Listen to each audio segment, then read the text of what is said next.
I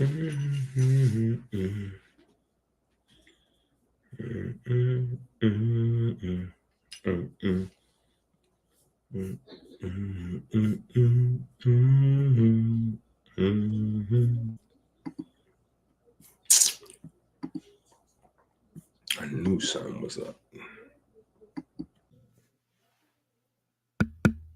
Okay. There we go. All right.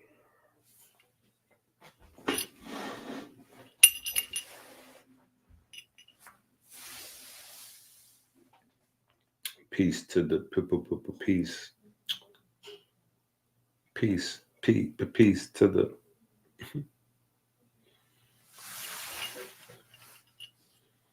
Okay, there we go. We got some people. I said 2 people, then it went down to 0 people.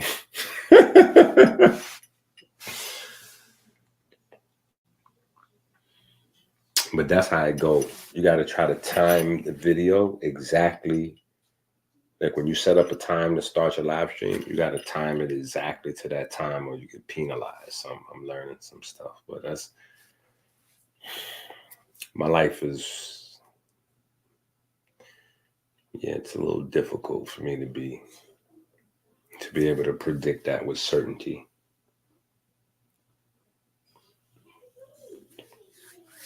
Yeah. Okay.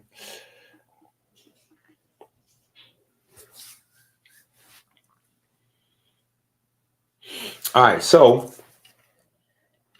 today we are going to, I guess, have an introduction.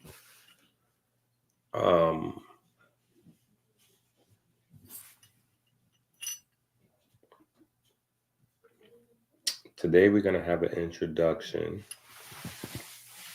to, okay, there's a pen. I didn't even get my supplies together. Let me get a pen and a piece of paper so I could take notes. Listen, if I take notes during these videos and I'm sharing the info, that means if you don't take notes, come on now, what are we doing? What are we doing? Right? What are we doing? If I'm taking notes and you ain't taking notes, what are we talking about?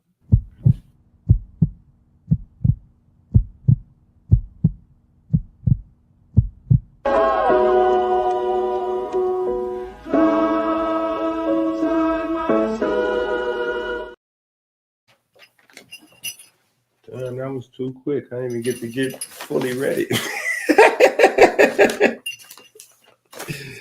Ah, shucks.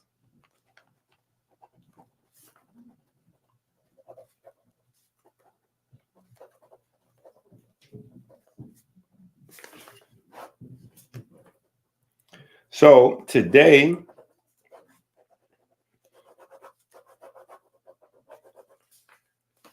remember yesterday, I told y'all yesterday that the goons was on me.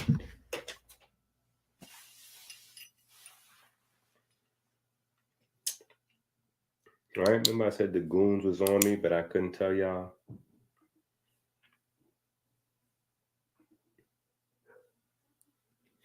Bro, no. Listen, this title is a real thing. The title is a very real thing, right? Because, and this is, so I'm kind of working my way around to actually, I was just kind of explaining it when you put the, so that's like the right, you put that comment right in there on the right, like right on time. So remember I said the goons was on me, right? So here's what it was. DJ Clark Kent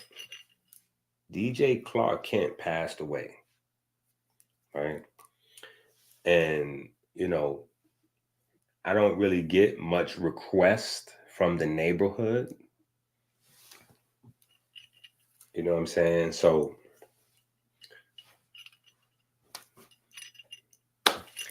yeah, it was like, yo, come on, bro.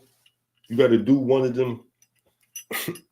Yo, you got to do one of them things you be doing. Like, you know how you be going in, you know what I'm saying, with the books and all that, son. You got to do one of those for Clark Kent. And I'm saying to myself, like, I must really be making this look extremely easy if people think that you could just hit me up with books on request. Like, yeah, yo, write one of them books and all that, you know what I'm saying? Because we need one of them books and all that on DJ Clark Kent, you know what I'm saying? So that was me, talking about being pressed yesterday. You know what I'm saying? That's what I was talking about. Is the brothers, you know what I'm saying? Because DJ Clark Kent is somebody that's important to New York, I guess, and to the hip hop community overall, right? Can't say the rap community, right? That's right. But the hip hop culture, he was the one that put on like Big and Jay and a lot of people. So he was important to a lot of folks. So, oh yeah, the title is a little crazy. Let me copy and paste the title, so because people see this, and I don't know if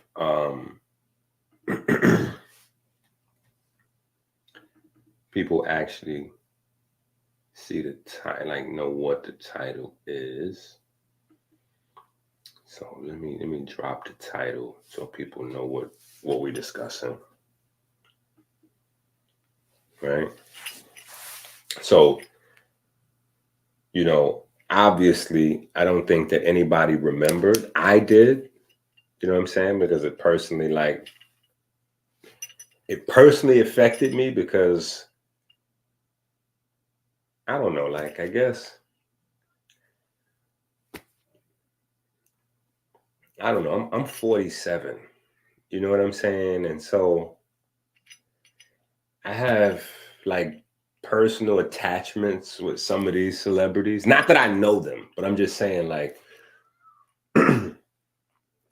some of these people like that are your age or around your age, you kind of like been seeing them for 20 years already. You know what I'm saying? So they, now when Prodigy passed, I know Prodigy, or I knew Prodigy rather, you know what I'm saying?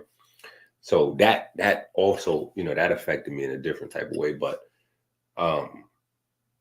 yeah, so I remember that this was the second go around, right? And not only was it the second go around, but it fit, like it was almost like, not almost, like, I'm sure this was what God, so it was kind of like, this is what was, because this is in the pocket. This is in the pocket. This is not like, okay, doc, we was talking about herpes and we get it, the connection to the PCOS and to the candida and to the, to the kidney, we get the chronic kidney disease, like all of these things is lining up. And then out of nowhere it's colon cancer. No. All of these things are the same. Colon cancer is one of the worst. Black people, remember, that's the theme that we're in. We're in the Black people theme. That's what we're working on, in case you don't know. Now, do white folks need to know this information? Absolutely. Everybody needs this information because everybody's affected by colon cancer and this and that and the other. None of these things are exclusive to quote unquote Black people, but like with colon cancer, we have a 40% higher risk factor to die from colon cancer than anybody else. 40%. And Black men are at the front of that. You know what I'm saying? Black men are at the front of that. So for me, it was like, okay, we got to address this because now we're going from Black Panther to Superman. You know what I'm saying? So that's why the title is Superman versus Black Panther. DJ Clark Kent versus Chadwick Boseman. And the Diddy effect on colon cancer. Now,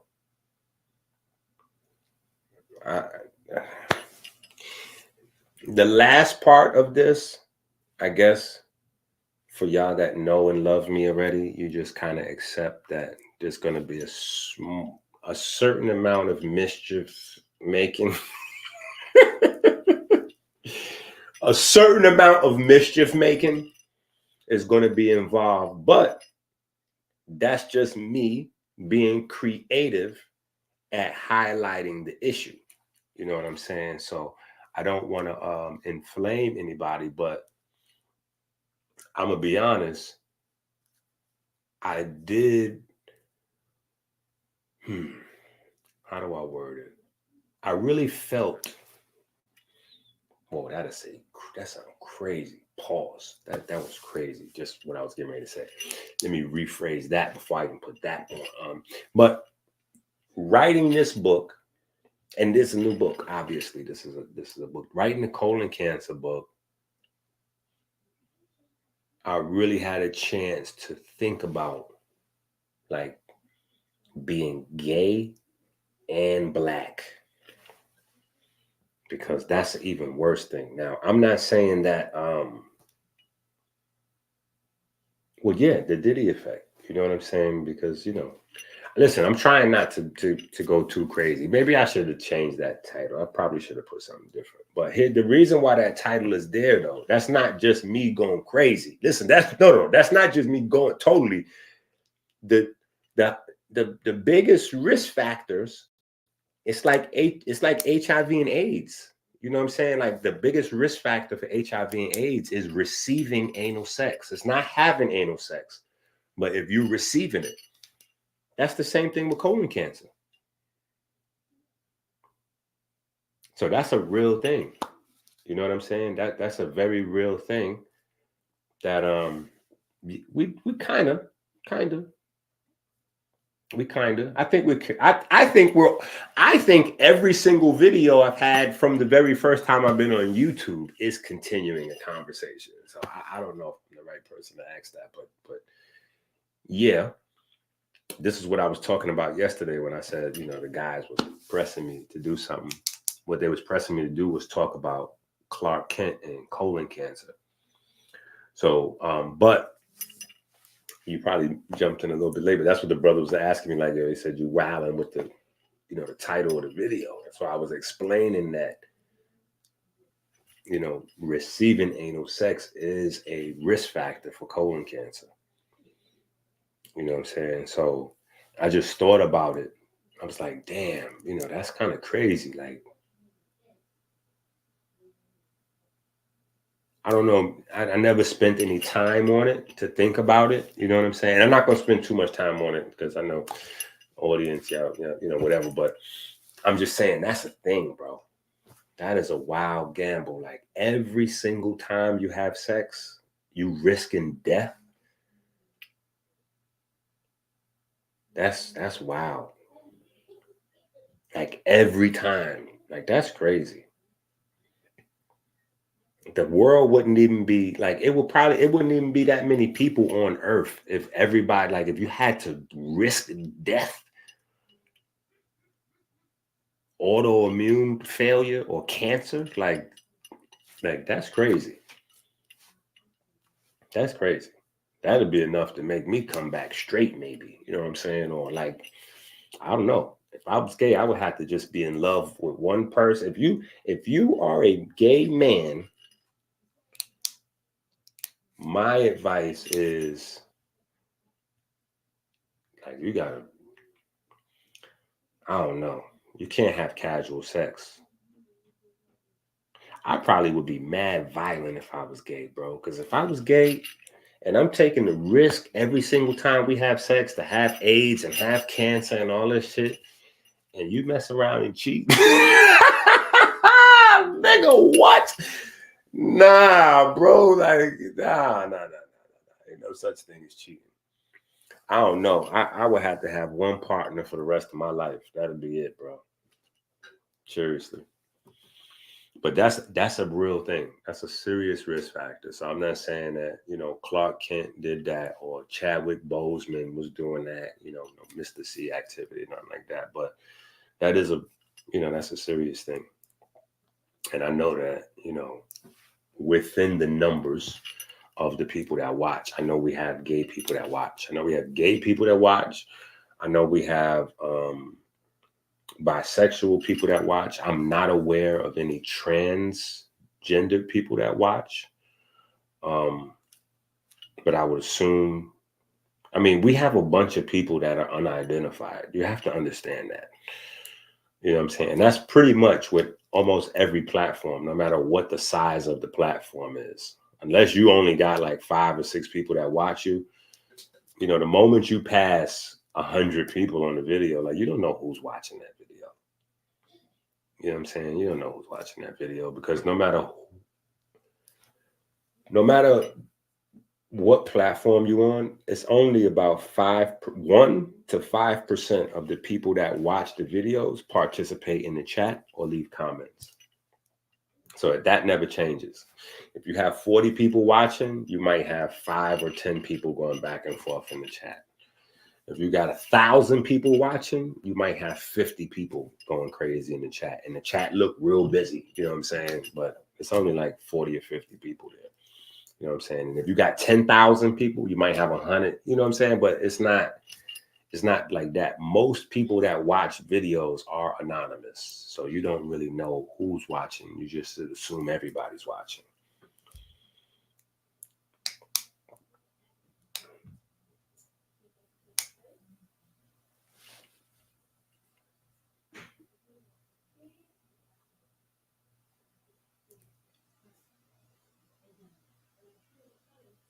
No. Definitely. I'm not saying it's not a risk, but I'm saying that it's a different level. It's a different level. It's not the same. It's not the same. It's not even close, because what we're talking about specifically with HIV and colon cancer is receiving anal sex. And receiving anal sex is not the same for anybody else. You know what I'm saying? Like, even a man and a woman, right? Even a man and a woman. A woman is not going to have anal sex with her husband or her boyfriend like 7 days a week. You know what I'm saying? If that's a little thing they do, he like it, she like it, whatever. It may be 2-3 times a week, at best, maybe a couple times a month. Like, that's not it. That's just something that's added to all of whatever they do. You know what I'm saying? And even if they get into a little phase, that might last for a couple of weeks or a month, and then they off that. They might not do that again for 6 months. Like, that's not what they do. You know what I'm saying? Whereas if you're a gay man, that's the only option. That's what you do. You know what I'm saying? And the problem with that, and this was Dr. Sebi's thing. And it's one of the things that Dr. Sebi was never debunked on. You know what I'm saying? Like, when they called Dr. Sebi a quack and pseudo and all this back in the 80s, they sifted through his entire everything he teaches and found like the 1 or 2 things that was, that wasn't right to highlight as everything is crazy. But he was ahead of his time. He was ahead of his time. So his philosophy, back when they was doing the whole debate of, is HIV real? Is it not real? Did Luc Montagnier and his crew follow all of the steps to properly identify and all this kind of stuff? He didn't really get caught up in that. You know what I'm saying? His thing was anal sex. You put holes in the lining of the anus and the colon. That allows feces and germs and all that to go into the blood. And that depletes the body of glutathione, and the glutathione is not able to protect your blood as it's flowing through the system. So you get an extremely high turnover rate of blood cells, because the lack of glutathione is causing them to erode and break down. And as they erode and break down, the cellular debris is what's causing the debate of people saying, no, there is no virus, and people saying, yes, there is a virus. It's because they were getting so many false positives and false negatives, they couldn't really stabilize the test. And that's because so much cell erosion. Years after, they done fixed stuff and worked stuff out and figured out a lot of stuff. That still hasn't been taken off the table. Those are still facts. Those are still absolute facts. The holes in the lining of the tissue, the blood, the glutathione dropping, like all of those are still actual factual things that is a part of how a person with HIV or AIDS is treated. You know what I'm saying? That's a part of how they're treated. But also being a risk for colon cancer, that's, and then with the colon cancer, again, like everything else, they saying black folks, we got a 40% higher risk factor, and they don't exactly know the cause of the colon cancer, right? So one theory about the colon cancer from anal sex is that, it's the same as cervical cancer, right? So if HPV is transferred from the man to the anus, then you could get colon cancer. If HPV is transferred from the man to the vagina, you could get cervical cancer. But it's still up in the air. It's not conclusive or anything like that yet.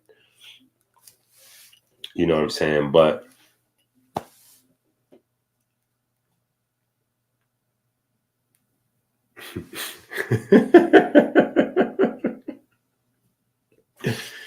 it's the Diddy effect, though.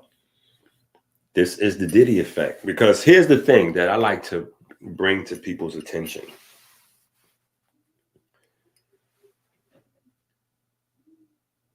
What we don't get is that a lot of times disease take a long time to happen, right? So I don't really fully understand, and look, respectfully, Puffy hasn't been convicted of anything. You know what I'm saying? So, a lot of this is us going crazy, prematurely. We're hearing a lot of things, but we got to see what shakes out in court, but if everything shakes out in court from what people are saying, right, with people getting drugged and waking up, and then they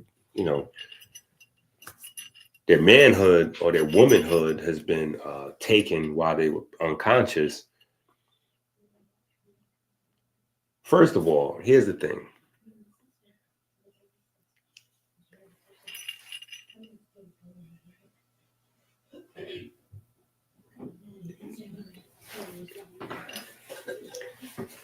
And most of you should already know this, right? Most people should know this. Sex is not fun with like a person that's not doing anything. Now, this, mind you, this is a person that's awake.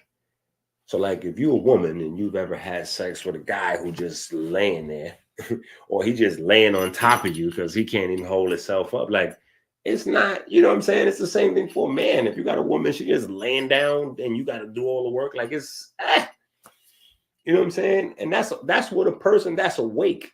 Their eyes open, they breathing, you know what I'm saying? Like, so what are we doing with unconscious bodies? Like that's, if you're doing something like that with unconscious bodies, that's close to like doing something with dead body. Like, so it's just other things that's has to be going on. You know what I'm saying? But what I'm saying is because I don't want to delve too deep into the foolish, into the nastiness.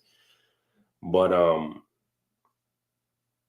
just understanding, like, and obviously it's two back-to-back books. You know what I'm saying? It's the HIV book, and then now it's the colon cancer book, and both of them is the risk factor. And I'm going through all this information and spending nights up, going through the information. So it's fresh in my mind. You know what I'm saying? But nah, that's crazy. Because the person that's the giver doesn't have the risk factors. I need y'all to understand that. It's only the person receiving that can have the AIDS or the cancer, really. Or that AIDS is a little different, but the majority of the risk is for the receiving person, right?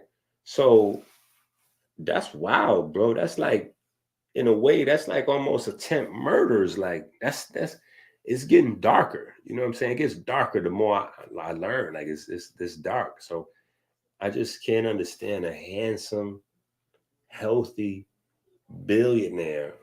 Like, what the hell are you doing, bro? You know what I'm saying? Like, what the hell's really going on? What the hell is really going on? Like, that is insane. Like, I don't even know how you would enjoy that, because that's almost like some old dead body. Like, that's like a cadaver, bro. Like, so that's crazy. But you need to have the information. You need to have this information, especially about colon cancer, because it's not just anal sex, right? So there are a large majority of people with colon cancer that never have received anal sex, right? So, you know, if you're watching this video and you black, you kind of need to know about colon cancer. I remember when I was little, my mom's best friend, she had colon cancer, Miss Phyllis. You know, I lost my virginity to Miss Phyllis' daughter. Her name is Tanisha.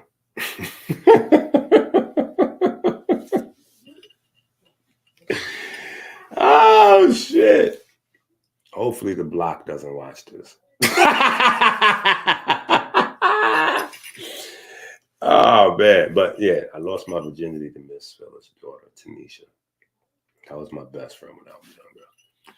So that's probably how that's supposed to go. You know, you play tag, but it's like a little extra tagging. You know what I'm saying? You don't really tag them right here. You like tag her on her butt. You know what I'm saying? Like, one thing leads to another. Y'all experimenting. You know what I'm saying? But we was in the same grade. Shit like that. But that was the first um that was the first experience I had, not only with cancer, but with people covering it up. Because that's what most people do. And that's a bigger problem, is that everybody tries to handle it by themselves and nobody really knows what they're talking about. So what we have is generation to generation to generation, a culture of people like suffering and dying alone. And that's not who we are traditionally as a people. That's not how death's supposed to look. Right? I don't want to die alone. You know what I'm saying? Like, you want to die with your kids and your, but like you, I mean, technically you don't want to die, but you don't want to die and suffer alone. Like, you need your team, your family, the people you love to fight with you, and you know that. Listen, you're not a real friend if you like, when shit's going wrong for me, if I can't get some help from you, or at least some moral support, nigga, you're not a friend. You only down when shit is cool. Like, you a fair weather friend. You down when things are cool. Those are the most dangerous people. Those are the most dangerous people. Like, that's literally how me and KT fell out. I was there for KT, his mom, for so many years, so many different issues. The moment my YouTube pages got deleted, he laughed at me and then attempted to launch a website with the name of my products, Blue Magic, so he could steal my traffic.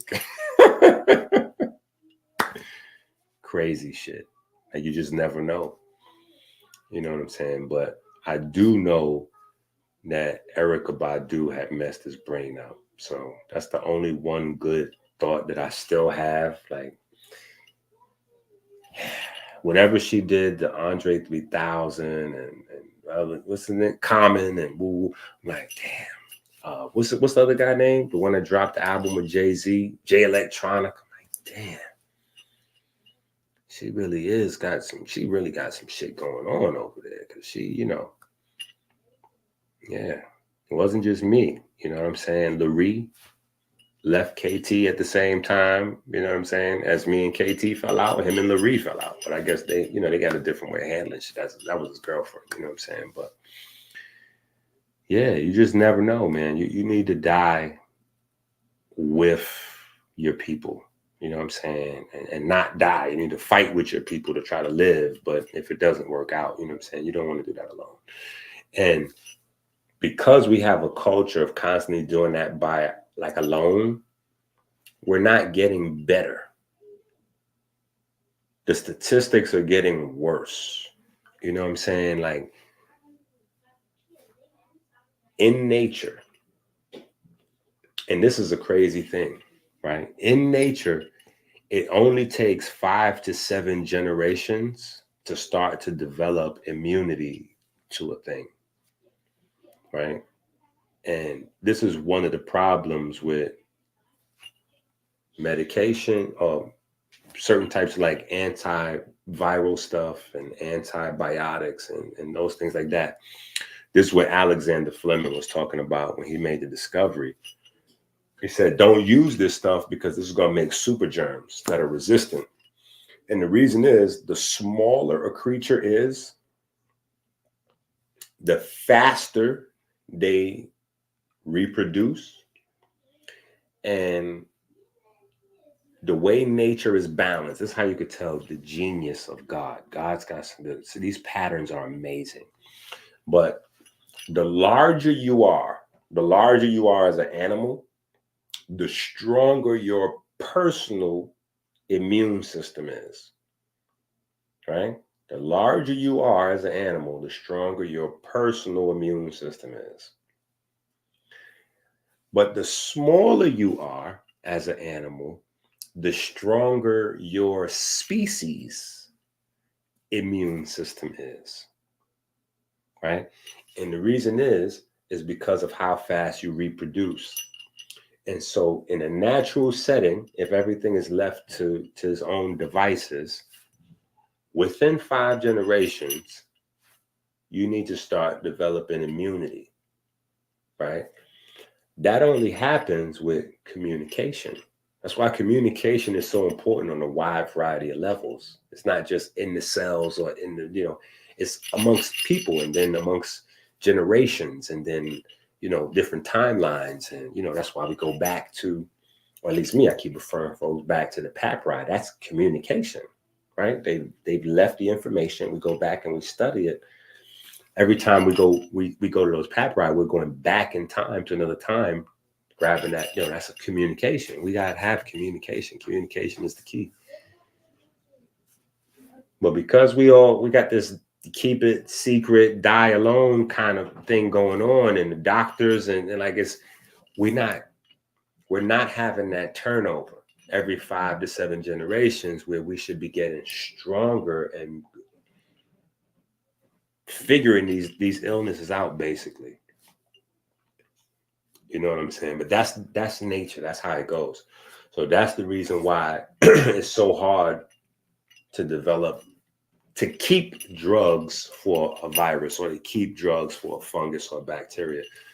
They replicate so fast. Some bacteria go through 5 to 7 generations in a matter of minutes or hours. You know what I'm saying? So within a day, they've already went through 20 or 30 generations, grandpa to son to this.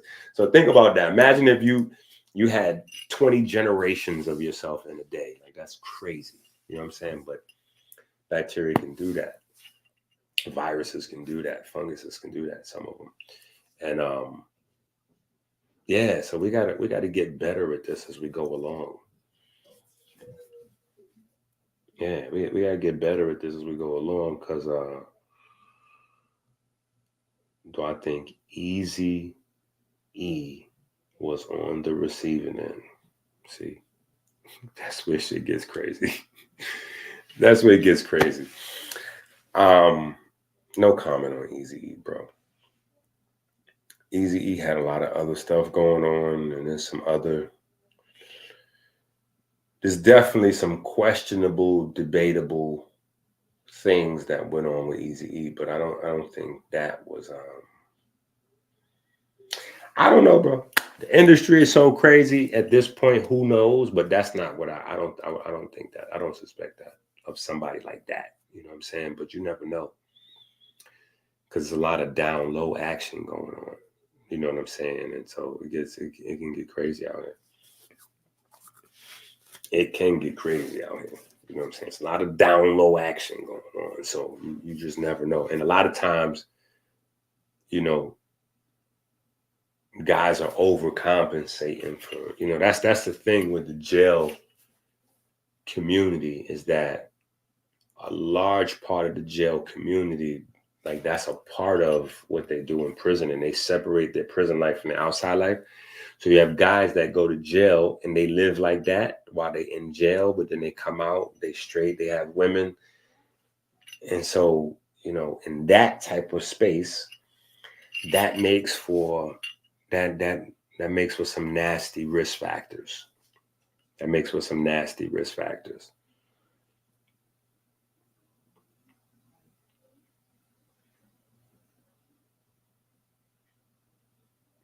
No. I don't think that. Yeah, I don't think. Oh, yeah, I don't think that. You must have came in late. But no, I don't think that Clark Kent was on that type of time. I don't think that. Black Panther, aka Chadwick Boseman. I don't think he was on that time. I don't think Eazy-E was on that type of time. I'm just saying, you never know. You know what I'm saying? But we do have a lot of food stuff. You know what I'm saying? We do got food stuff that we got to deal with. You know what I'm saying? No, I agree. I definitely agree. They would have blew that up. They would have blew that up. Yeah, they would have definitely blew that up. You know what I'm saying? But we do got mystery people too. We got a lot of mystery celebrities that passed, and we was just told they had pneumonia. You know what I'm saying? So that opens up doors also. When you keep something that should be considered to be regular a secret, then people want to know why did you keep that a secret? You know what I'm saying? Now, going back to Miss Phyllis, I know she kept it a secret because we was kids when that was going on. I was probably like 5 or 6 years old, you know, and I thought, my mom's kept telling me, Miss Phyllis, like, because we'd be hanging out down the hallway. We lived on 4E, and they lived in 4J, I think. Yeah, I think they lived in 4J. Yeah, that's JKL.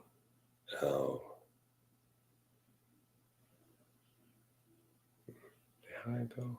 Maybe it was in 4K. I'm not sure. But I know we was on one side of the hall, they was on the other side. And we'd be down there, and sometimes Miss Phyllis would go in the bathroom and she'd be in there in pain. And my moms would tell me she just got bad constipation and diarrhea, and we gotta go. You know what I'm saying? So we'd go, we'd leave. And I don't know. At the time, 5 or 6 years old, I don't know that's, but our family was close with their family, stayed that way. You know what I'm saying? So years later, when we get older, obviously we could discuss it and be like, oh yeah, she passed from. But yeah, I was scared of having diarrhea when I was a kid. I was scared of diarrhea because I thought that's what, I thought that's what Miss Phyllis had, was diarrhea.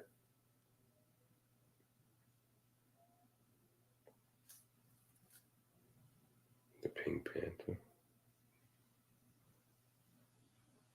You trolling. You trolling. I'm serious. So,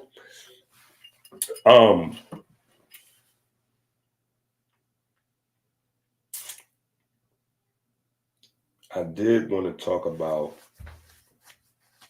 the elephant in the room though, because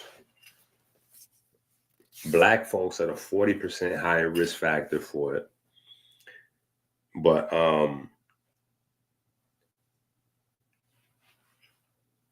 the craziest thing is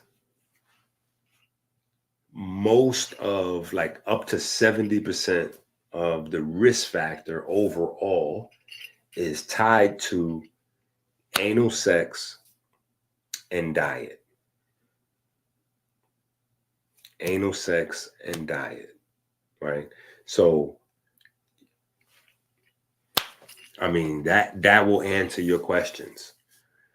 You know what I'm saying? That'll answer your questions. You just leave that like that right there. 70% of it is anal sex and diet.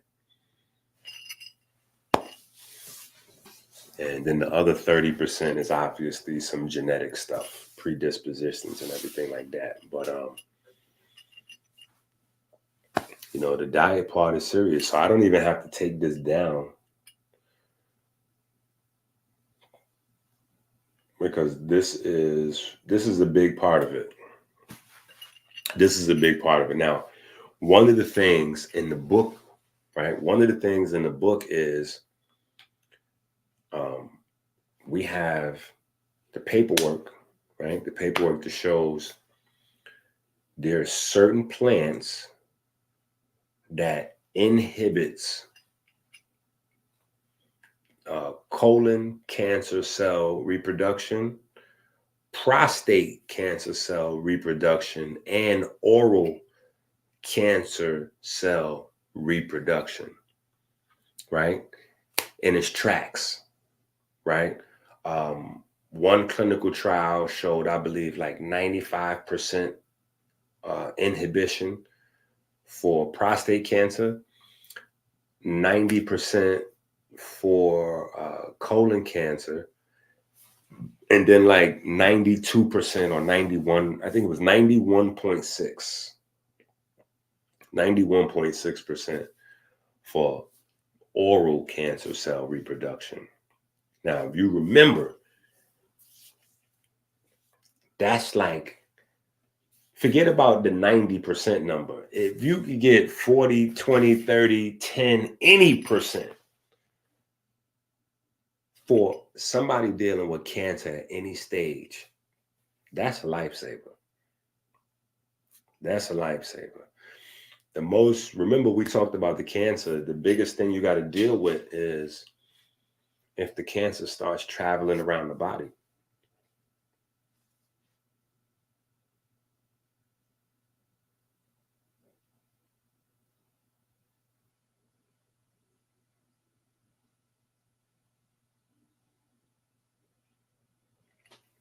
Yeah. Now that's a certified fact. We definitely go through the detail on that. Yeah, we definitely go through the detail on that, on the fiber and different types of fiber. It's not all types of fiber. You know what I'm saying? It's certain types of fiber we go to. And so there's a lot that we're going to give you that's solution based. Like, we're not going to play with it at all. My name is Minister Inky. I am the naturopathic doctor and the spokesman for the Melanin Verse Diabetes Ministry. Every time you go to the supermarket without the electrician grocery shopping list, it's like putting a loaded gun to your head. Stop playing Russian roulette with your life. Help us make America great again. Learn how to save time. Learn how to save money with the electrician grocery shopping list on Amazon now. Go to Amazon now. The life you save may be your own.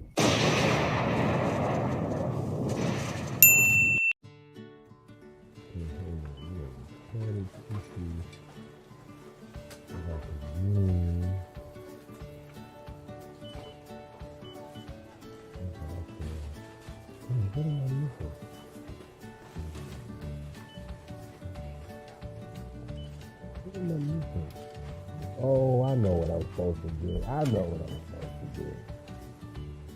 There we go. Dang. Good thing I have my grocery shopping list. Don't leave home without it.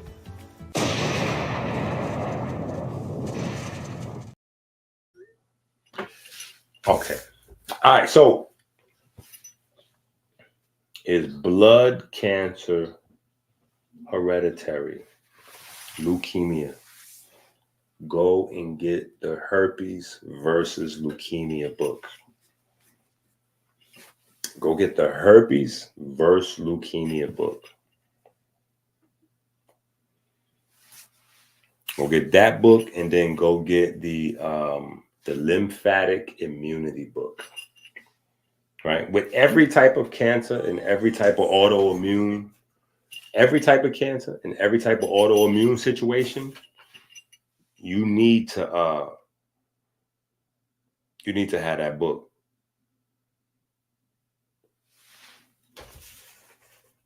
Yeah, you need to have that lymphatic immunity book, because that's the lymphatic system. And so every type of cancer, every type of autoimmune disease, like, you need to understand that lymphatic system, because that's the thing. In fact, especially with cancer, because that's the thing that's going to stop the traveling. Like, stopping metastasis is like, that's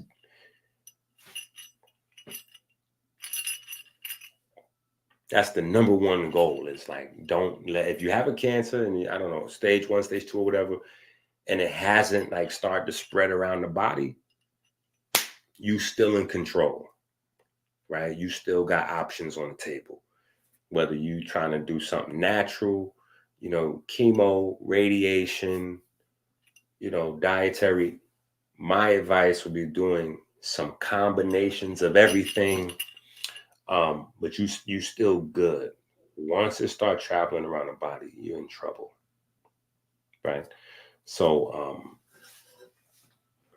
but yeah, no. Going back over here, with the throat cancer, right? HP. So really, this highlights this issue of what I'm talking about here, right? Remember the 1, 2, 3. That's our thing. You know what I'm saying? So that model doesn't really exist anywhere else. But with all of the new research the last 10 years, right? Everybody's playing with it. You have certain experts, like this guy out of France. I don't even know. He might have been so old, he passed away already, but he spent his whole life dedicated to the relationship of fungus and candida to cancer. And as far as he was concerned, candida was so much a part of cancer that he felt like cancer was candida. You know what I'm saying? Now, I don't think he was correct, but from that research, we've been able to make a lot of advancements. And when I say we, I don't mean just like the holistic community or naturopath. I mean medicine overall. You know what I'm saying? It's only crazy people that advance the world. I need y'all to understand that. So I need some of y'all to start getting crazy with me, right? It's only the crazy people that are willing to go against the standard way of thinking and seeing things that change the world. You know what I'm saying? If nobody thinks, hey, look at those birds up there, I think humans could, we should be up there. Like, nobody makes an airplane. Like, you know what I'm saying? Like, so people have to, see past whatever anybody thinks is possible to be able to move and advance people to the next space. And usually, just like in an argument, if you're having an argument with your boyfriend or your girlfriend, you know what I'm saying, you kind of overshoot what you really trying to communicate just to establish the point. Because when people are angry, they don't hear so well. So you got to go all the way to a 10 just to bring them up to like a 7 or 8 kind of thing. You know what I'm saying? Like, and so it's kind of like that with research. You know what I'm saying? You got to be really doggedly dedicated to whatever you're doing. And do it so long that people have no way but to deny what it is that you know. But we're looking at them in relationship, because to look at Candida, no matter what type of evidence you got, to look at Candida by itself without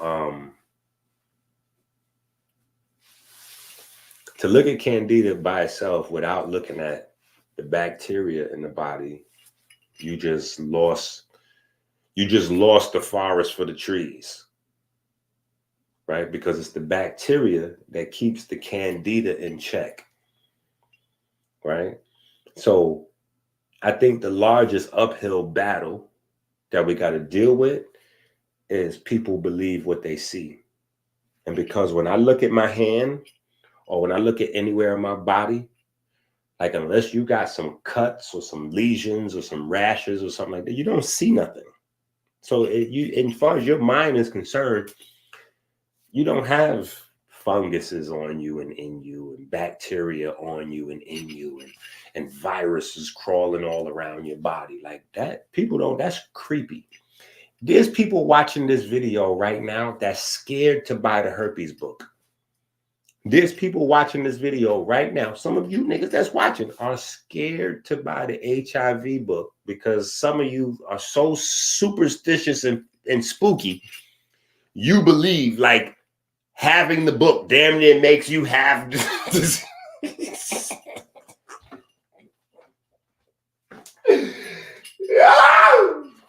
Yo, we are crazy, man. Black folks is nuts. Listen, so that's what I want to discuss, especially since I got some sharp people in here. That's what I want to discuss. That's one of the things that we need to discuss, right? Since I got my minds in here, I got some minds in here, right?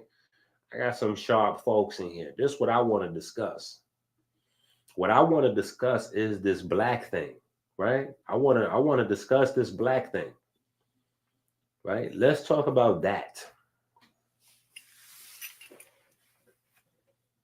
That's the number one thing that we need to crack, because being black is what puts you at the highest risk factor for colon cancer. And matter of fact, let's check throat cancer too. Let's check throat cancer. Hey, be nice to us. Listen, look how dark I am. This is a serious thing for me, right? This is a serious thing for me. I take this serious. I probably would have never even went this direction in life if it wasn't for the black thing. Because that was the biggest thing that started me on the diabetes thing when I was like in my teen, like young. You know what I'm saying? Like, wait a minute. Black folks were dying. I'm in high school. I'm listening to all this black militant, Muslim, all this crazy stuff. And so, Mendel, the European doctor, started an experiment with beans and insects, and he figured out dominant genes and recessive genes and all that. I'm listening to all this God body stuff and the nation. I'm listening to all this. I'm like, whoa. Even the white folks are saying that the black folks got dominant genes. I'm like, man, so, okay, maybe there's some truth to this. So how the hell do we have the dominant genes and the shortest lifespan? I've been asking that question since a teenager, and no one has had an answer. So till this moment, no one has an answer. So I'm still in the middle of trying to figure this out. And the further I go down that rabbit hole, the more this stuff keeps popping out. Every time you turn around, it switches from black man to black woman, depending on what you're talking about, right? Varicose veins, black women. High blood pressure, black men. PCOS, black women. You know what I'm saying? Like, it just keeps going back and forth with these things. You know what I'm saying? Lupus, black women. You right at the front. You know what I'm saying? So it's like, wow. Black women, black men, and then black gay men seem to be in their own space. So it almost doesn't matter what disease metric you're looking at. It's either going to be a black man, a black woman, or a gay black man. And nobody has a solid definition on what's black. Science, if we go to science, it's about melanin, right? Okay, cool. How then do I attribute diabetes, colon cancer, this one, that one, herpes, all these different things to melanin? Like, how do I attribute all that to one pigment? You know what I'm saying? Like, so, you know, there's some stuff that we got to come to a conclusion of. Now, I have some conclusions, but some things each person needs to learn for themselves for it to be valuable. So we got to have these group discussions.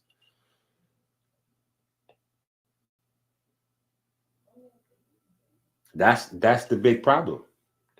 And people playing, right? They playing like somebody else is going to figure this out. That's where the bigger problem comes in. People are playing games as if somebody else is going to figure this out. Nobody's going to figure this out for us. Nobody. We're just going to keep dying, and parents is going to keep lying to kids saying they got diarrhea when they got cancer, or, you know, whatever. You know what I'm saying? Like, and it's just going to continue to go on. We still going to listen to, you know, 20 different people give us 20 different advices for our body, run us in circles till we dead. Oh yeah. Have this, meat. Meat is the way to go. No meat. Just get rid of the meat. You'll live. The meat is killing you. No, you need these herbs. No, herbs is terrible. You need this chemo. No, chemo's bad. You need it. John Q. Public don't know what's happening. They spinning. And the problem is there's a few problems. One problem is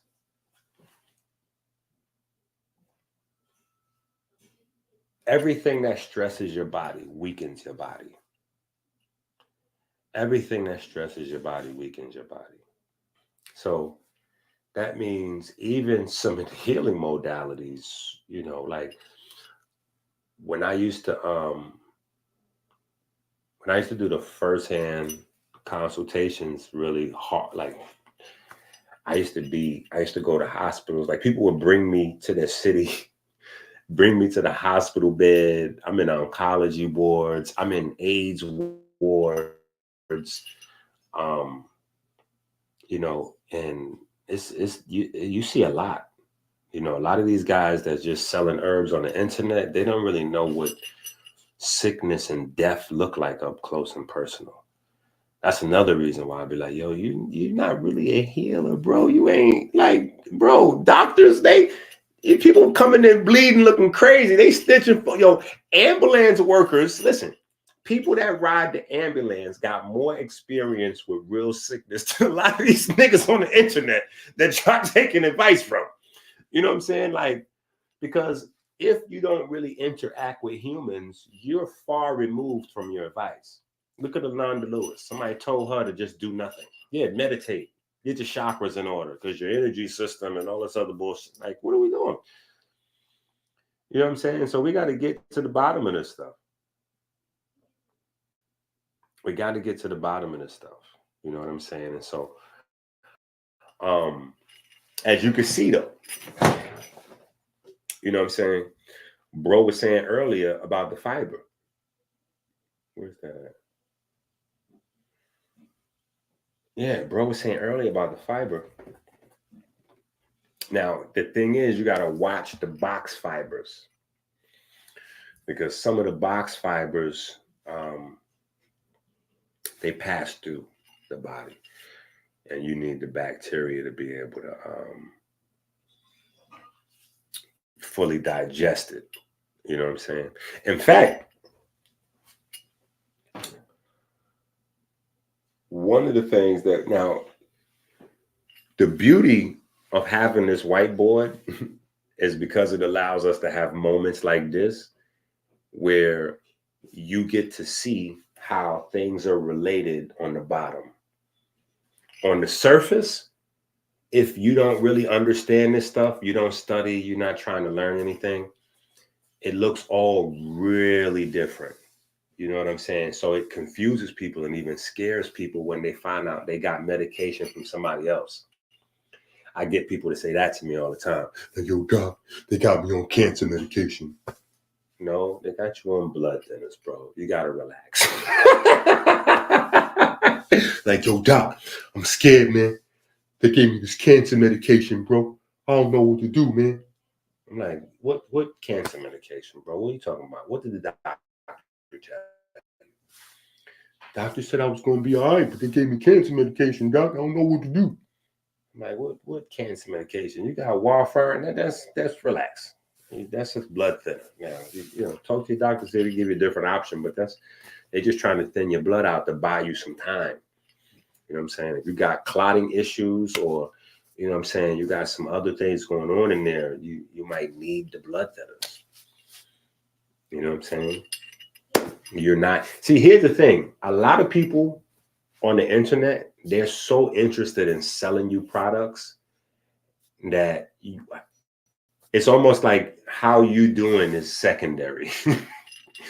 And the reality is people are not always in good enough condition to do natural stuff. You're not always in good enough condition for that. Sometimes you got to take the medication now. You played yourself. Sometimes you got to go get the surgery. You played yourself, right? You're not in position now to get the herbs and do this and this and this. You got to go get some of that before you could get even to the point where you can get over here. Yeah. Just like exercising. You know what I'm saying? Sometimes you have to work yourself out for months, maybe, depending on how bad your condition is. I had to do it last year. You know what I'm saying? I don't know what was going on with my knees. My knees was just like not friendly with me. You know what I'm saying? So it took me almost 2.5, 3 months before I could start jogging again. So I was outside just walking my ass off with the dog, walking. And it was like Rice Krispies, you know what I'm saying? And, you know, it was a little rough, you know what I'm saying? But knowing what I know, I didn't let the pain deter me, because I knew the pain is the healing signal. And it's in order to build the joints up and get the fluid back to going into the joints and stuff like that, you have to put pressure. The problem is when you're not in good condition, putting pressure on your joints hurts. So immediately you go for a painkiller or you stop the exercise. And the painkiller will allow you to keep exercising. But guess what? When you take the painkiller, you only damage the body parts even more, because you're pushing yourself through the exercise, which if you weren't taking the painkiller, the exercise would generate pain. The pain itself is the signal to the brain to send the supplies to do the regenerating and the healing. You cut the pain signal, that doesn't happen. So now you're just wearing those body parts down further and further, getting worse, right? Now, on the flip side, if the pain makes you stop doing it and you just kind of whine, you know, not whine, but you're just like, man, my knee hurt. I can't, I got to ride a bike. All right, cool. Riding a bike can help you lose some weight and blah, blah, blah, blah, blah, but it's never going to help those bones or those joints. Your bones and joints only respond to pressure. That's what it means to be piezoelectric.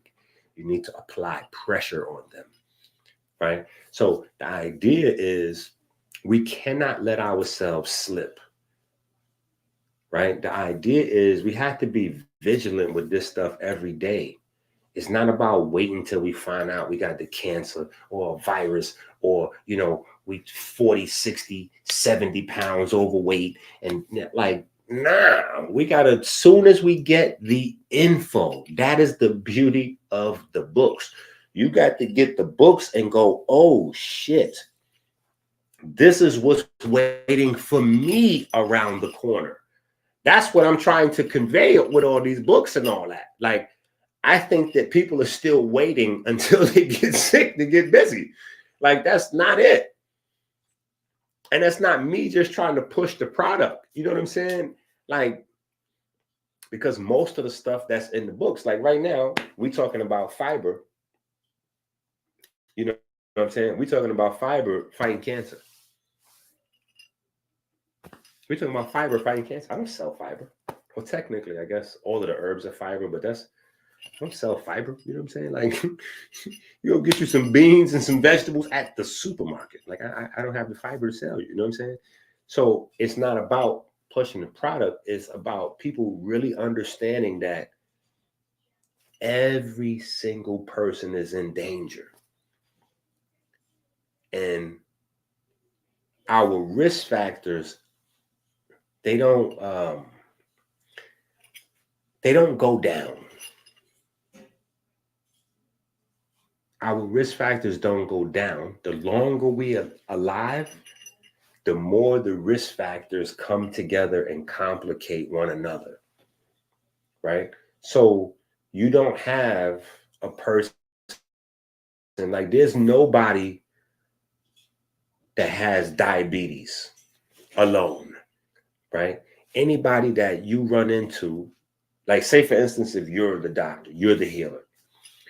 When a person comes to you, this is a super big problem. First things first is they only come into you with the emergency problem. Hold on.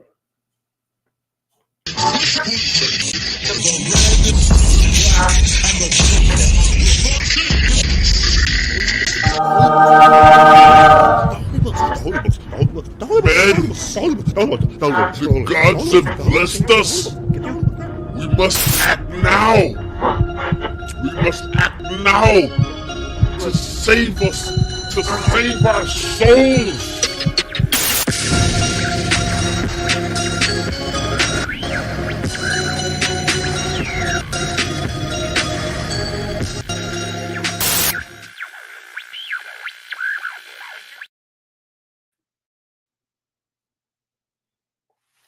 So no, look, this is what I'm saying. A person comes to you, right? You the healer, you the doctor, right? You're the physician, the trainer, the nutritionist, the herbalist, whatever, right? They come to you with their most pressing issue. And this pressing issue is usually only based on superficial social ideas.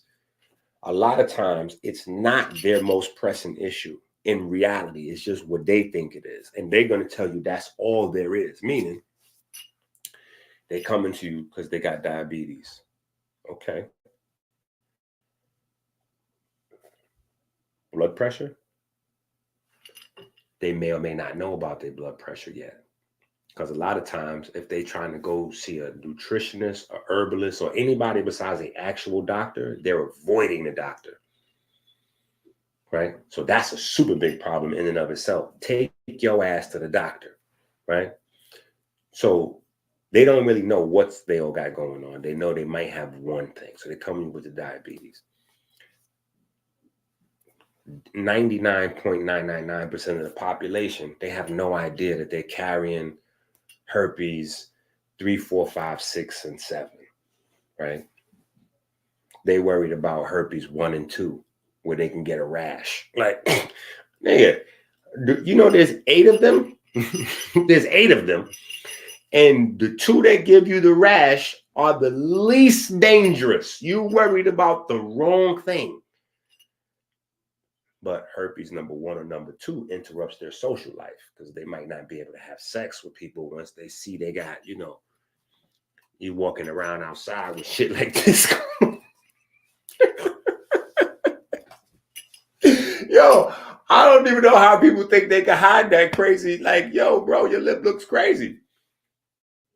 You know what I'm saying? Or you coming outside with a huge Band-Aid on there talking about, girls be like, oh, I hit my lip by mistake with the hot curling thing. Like, bro, come on now. That could happen maybe once or twice in your lifetime. You're not hitting your lip with the curling iron, like 4 times a year. Like, come on now. What are we talking about? But the rest of these things, they're silently influencing other stuff, right? And we have to realize also that there's a timeline of discovery. There's a timeline of discovery. And the way science works as if they know everything at that moment. So there's a time period where there are diseases caused by viruses that, as far as science is concerned, viruses can't cause those diseases, like cancers, right? Now it's becoming more mainstream that cancer is caused by viruses, in whole or in part, right? So I'm just saying, people have complicated stuff going on. They got stuff that their body's keeping at bay for them, so they don't even know they have it. Most people don't find out that they got kidney failure until they stage 5. Most people are not finding out they got cancer until they stage 3 or stage 4, right? So the person comes to you with diabetes, they think they just got to lose some weight. They don't even know what their whole program is. They don't know what all's going on inside their body. They got that and a slew of other issues associated with that. You know what I'm saying? And maybe some stuff that's not even associated with that. You know what I'm saying? So we got to realize that in real time, there's a lot of challenges that our bodies face on a day-to-day basis. You know what I'm saying? And hormone disruptors, neurotransmitter disruptors or mimickers, you know what I'm saying? Like all those things, can throw monkey wrench in your game, and it can happen so far apart. You know what I'm saying? Like even with the CMOS issue, right? Like take CMOS for example. The reason I spent like 6 months cussing everybody out about the CMOS is because CMOS can be dangerous. Now, CMOS can be highly beneficial, obviously, right? If you know what you're doing, right? And that's one of the reasons why I don't sell loose CMOS anymore. Just the gel, right? Because you cannot get into a person's mind. And when a person thinks they too smart, they're just going to do whatever they think. And I don't want to have that on my conscience. So because we got into a space where everybody was thinking that they need to have raw CMOS, I'm like, okay, I can't contribute to this. And I can't be sure people are listening. So the only thing I could do is make sure they're not getting raw CMOS from me. Right? Because putting raw CMOS in a blender and you filling up a blender with 8 ounces, 12 ounces, 16 ounces of raw CMOS, blending it up and drinking that, bro, that's going to blow up inside your digestive system. You know what I'm saying? And then you run the risk of having gastrointestinal issues because who told you to do that? That's something that's made up. That's totally made up. That's a fake thing. That's not a real thing. Nobody does that. That's not a real thing. Only dangerous dummies are on the internet promoting raw CMOS, period. Dangerous dummies. Dangerous dummies are promoting raw CMOS. Right? You gotta, you need to cook it. You know what I'm saying? You're supposed to cook it. Right? And we all, the whole world, we learned about CMOS from the Rastas and from the Dr. Sebi universe paradigm. Those are the 2 paradigms that introduced the world to CMOS. Now, Irish moss, right? Your bladderwracks, your chondruses, and all of those, and the whole story of Ireland. Respectfully to my Irish people and to Ireland as a whole, they didn't contribute to the world, sea moss. Yeah, they didn't really contribute to the world of sea moss. When they went through their crisis, they used the sea moss to heal themselves and to eat it, you know what I'm saying, as food, as staple food. But, and I've been up there, you know what I'm saying, with these people. So it's not like I'm making this up. This is from the mossers, the mossers, you know what I'm saying? Like that professional mossers that mossed for 50, 60 years, like mossers, moss families. Nah, they looked at it as a poverty thing. You know what I'm saying? So it was almost like a shameful time period, the way they look at it, like they had to go through that. So they don't view it like, so now those people that have money, they wouldn't think about eating that. As far as they concerned, that's like beans. You know what I'm saying? That's the problem. Well, not the problem, because I love the fact that everybody disrespects beans. Listen, I got all these babies to take care of by myself. Their mama's a deadbeat. I am so happy that when I go to the supermarket, dry beans is still like $2 or $3 a pound. Right? If people understood the power of beans would be $75 a pack. Right? So it's beautiful. You know what I'm saying? It works. Even, I guess, with the sea moss right now, people understood it, which they will because they're learning fast. You know, it's going to get drastically different. But, you know, if you go to certain coastlines, especially in Ireland, they throw away tons of it.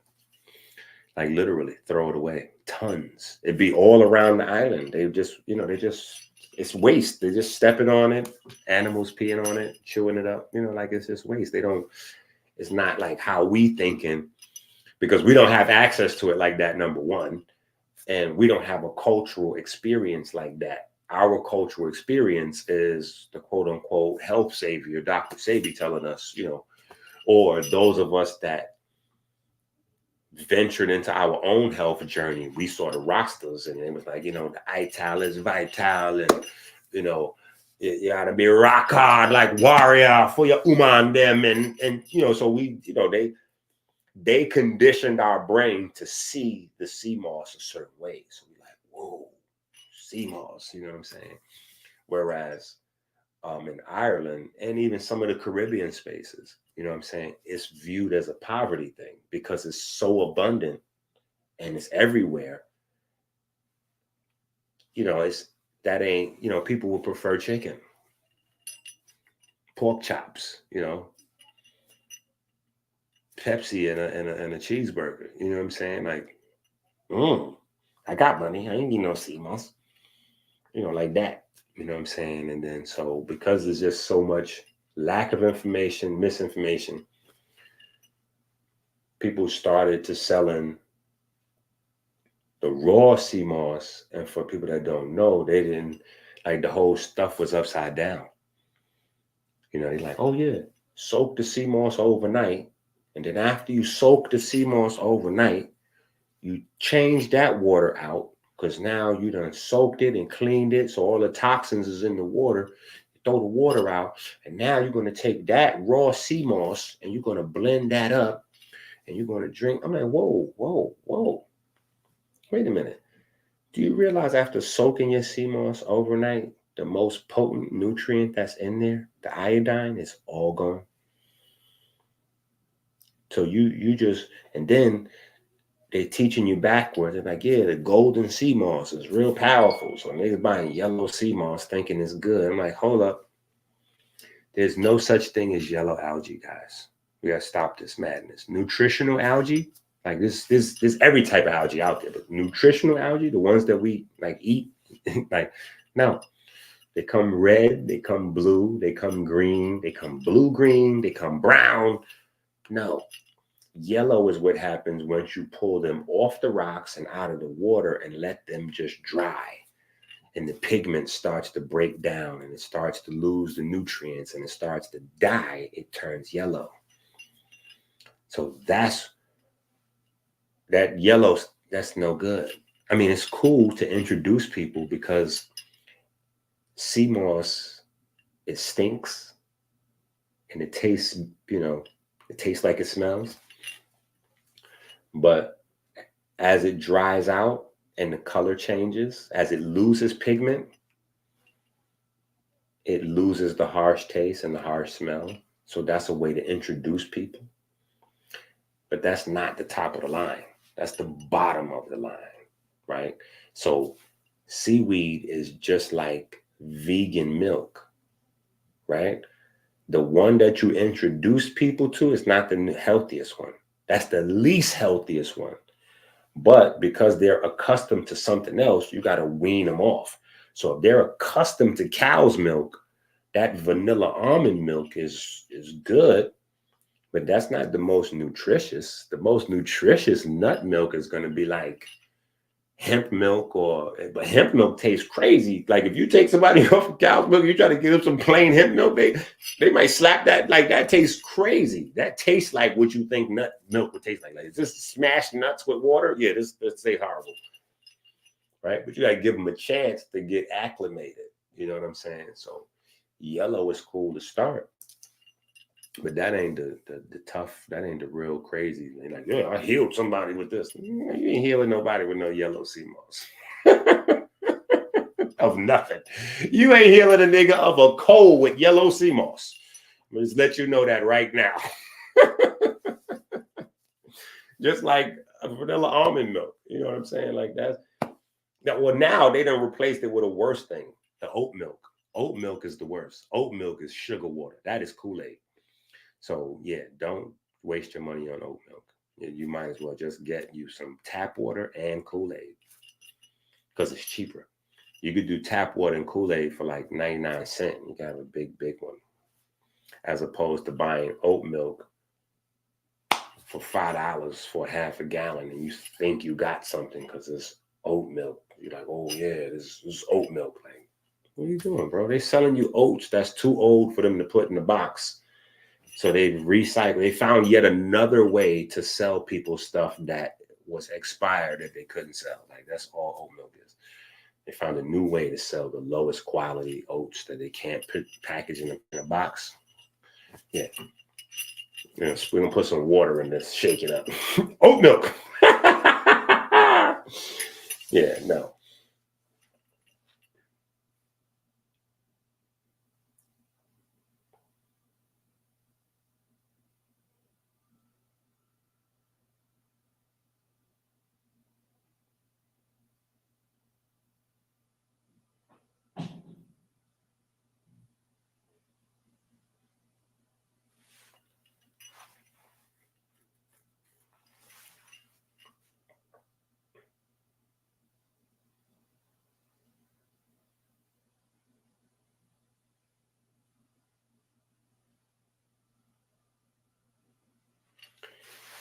Yeah.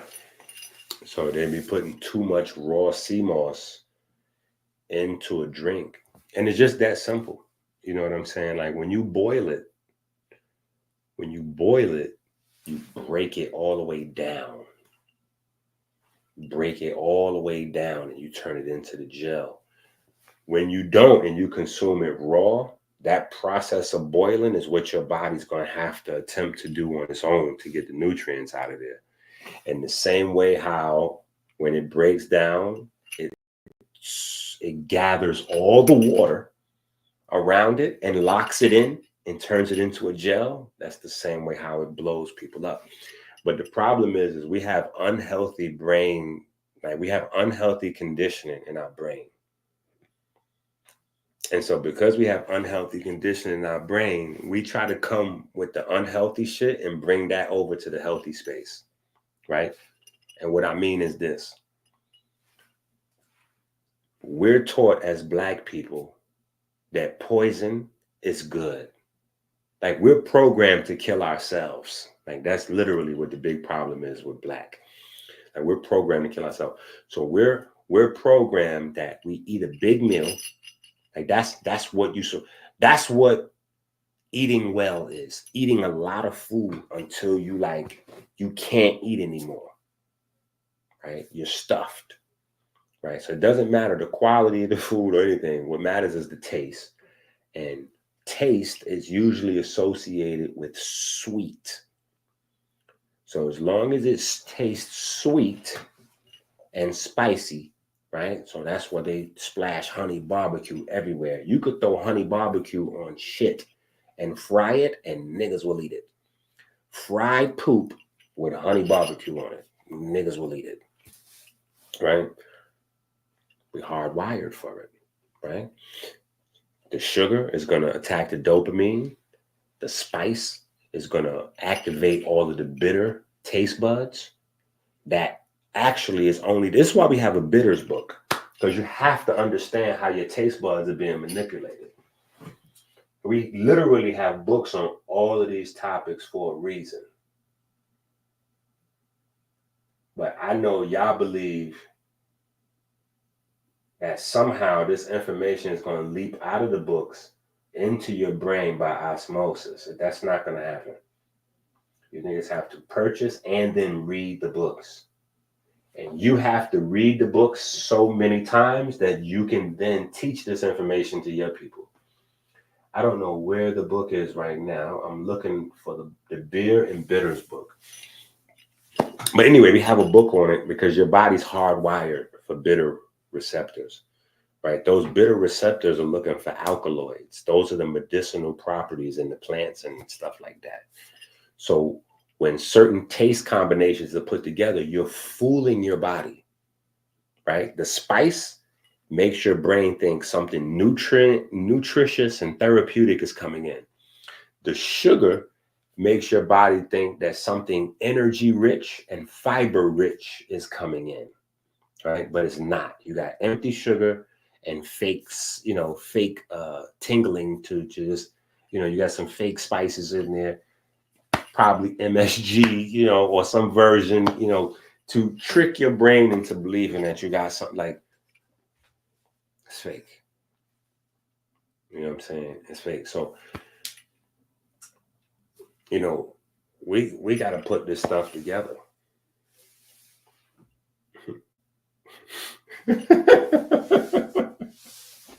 Nah, it ain't just the McRib. It's everywhere. It's everywhere. Listen, the scam is to get us to buy the poison without realizing what we buying. And that scam runs so well, and people in poverty want out of poverty so bad. We just wanted to replace the white folks in the neighborhood, or the Chinese folks or whoever was selling us our food. You know what I'm saying? And in that pocket, we don't realize that we're being sold hot grease. Like hot grease is a thing that we purchase to eat.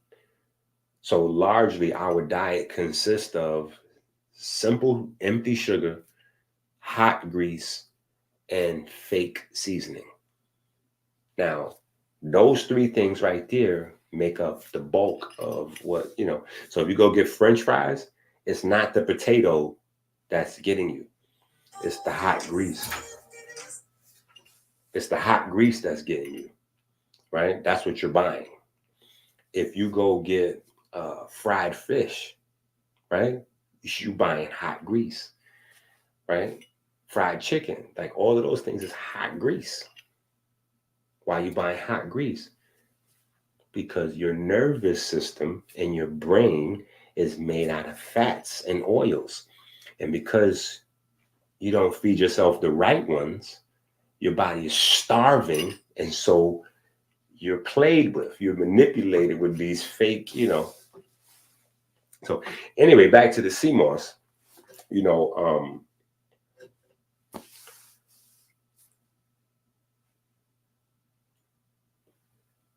want to have, you got to have it cooked. That's how it's supposed to go.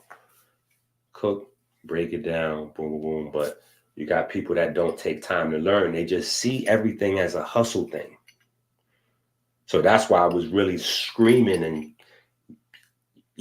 calling folks out. Because I'm like, yo, hold up. When I tell y'all people are selling the fake CMOS, y'all think I'm talking about some people that y'all don't know. I'm like, hold up, man. No, I'm talking about this and that one and him. And let me show you the pic. Like, because what happens is people go, oh, they buying CMOS.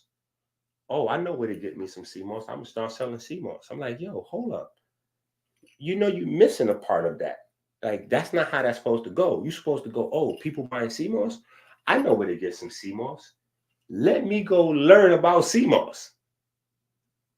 See, that's the part that's missing. People don't do that. They go, oh, they want to buy CMOS? I know how to get some CMOS. Let me sell them some CMOS. Whoop. And so now, as a salesman, as a business, it becomes, how much CMOS can I sell? Now, it doesn't matter what CMOS you have or what Irish moss you have. Gel makes it last longer. So as a consumer, gel works better for you because it's going to last longer, right? As a business, I want you to consume this raw because if you consume this raw, if I got you drinking 12 ounces of raw sea moss in a smoothie and you think you're doing it, so you putting 10, 12 ounces of sea moss in the blender, then you putting 2-3 scoops of protein powder in this shit, like you making a cocktail that's gonna blow your damn I gotta go to commercial. This shit too funny, bro.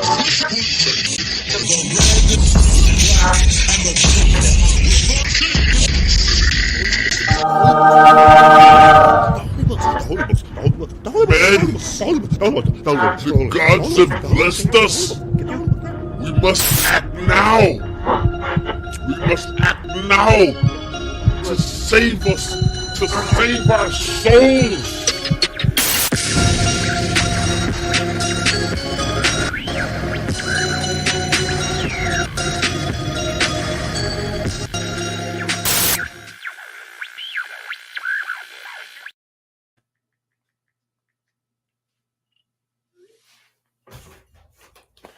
So yeah. It's it's crazy. So we just gotta take our time and we gotta put the value on life. We put the value on life, we make time for it. If we don't put the value on it, then people don't see the reason, and we keep this thing going where we're not avoiding, because the only way to avoid is to learn, right? The only way to avoid is to learn. So one of the things we're going to talk about is something Dr. Sebi was wrong about. I want to talk about this thing with Dr. Sebi real quick. I want to talk about this Dr. Sebi thing, right? Because he was right and wrong at the same time. And I think discussing this is a good thing it's a good opportunity for learning. And hopefully it encourages people to continue. Like, you got to understand, you have to keep studying. You got to keep studying, right? You got to keep studying, right? So, damn, I don't want to get rid of this because this right here is good, but thank God we have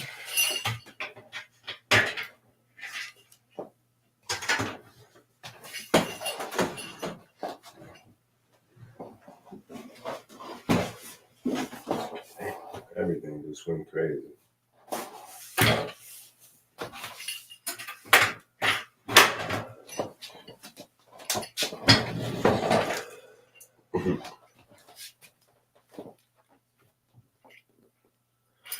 What the hell was we talking about? We was going in. Whatever day this was.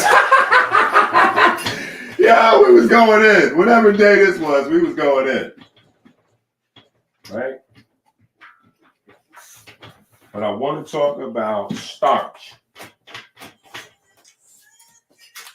Damn, this went up there too long.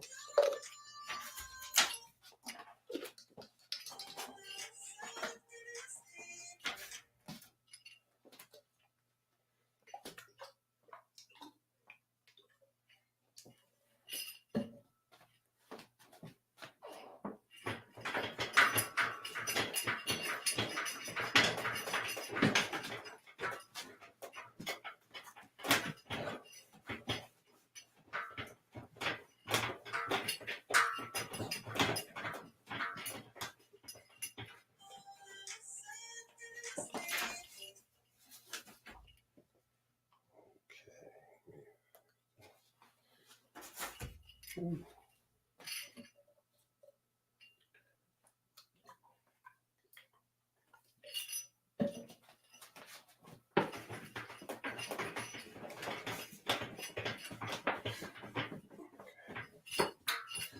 right, that's gonna have to work for now.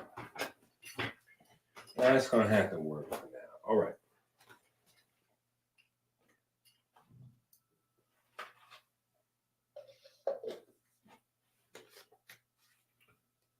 So now you got one thing, right? You got one thing.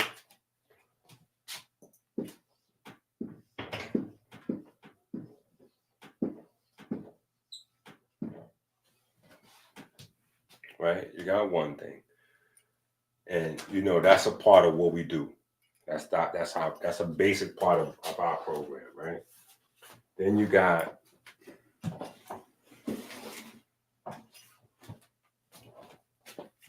it still works. All right, then you got this, right?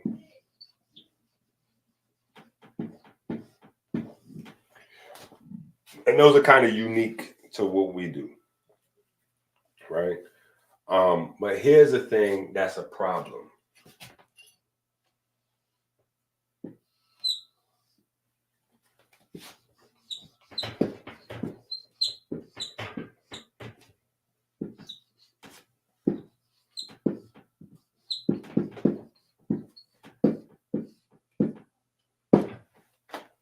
Meat and starch. Now, meat, I'm going to leave off the table, but meat we have to discuss meat, right? Because meat depends on what type of meat, what you combine it with, what your lifestyle's like. All of those things change the way this is going to impact you. And the biggest thing is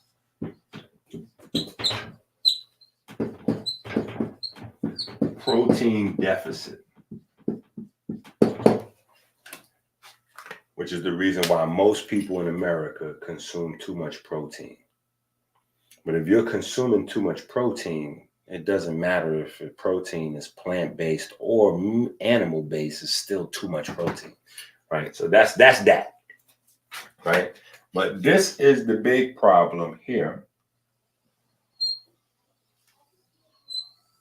right? The big problem is starch. Now,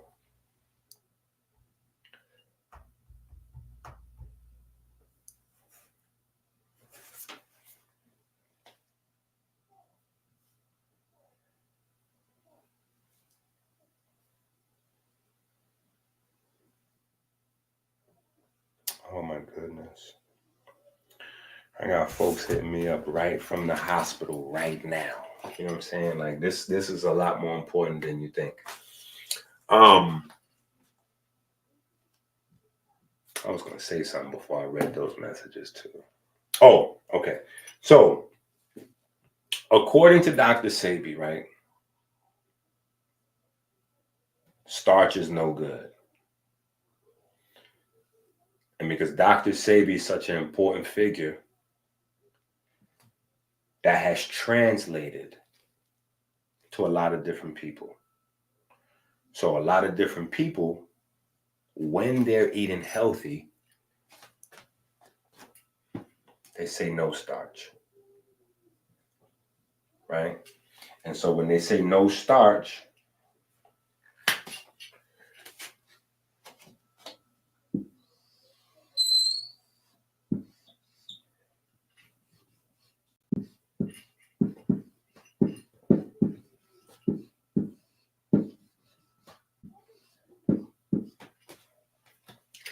they don't realize that starch is also a prebiotic. Your microbiome not only eat fiber, right? But they also eat starch. You need both of these. You need starch and you need fiber. Now, if you choose to stay stuck in the 50s and you're eating the Ralph Cramden diet, right? And you ignore your microbiome, right? You ignore this. What happens is you get something called dysbiosis. Dysbiosis is basically when this is not balanced, right? Because this is a scale. This is a scale. This is a scale, right?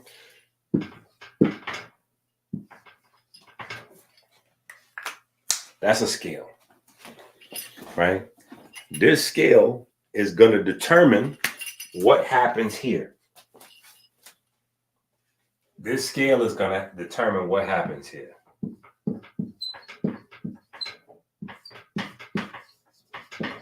Can you see this? See? Okay, good. Now, over here,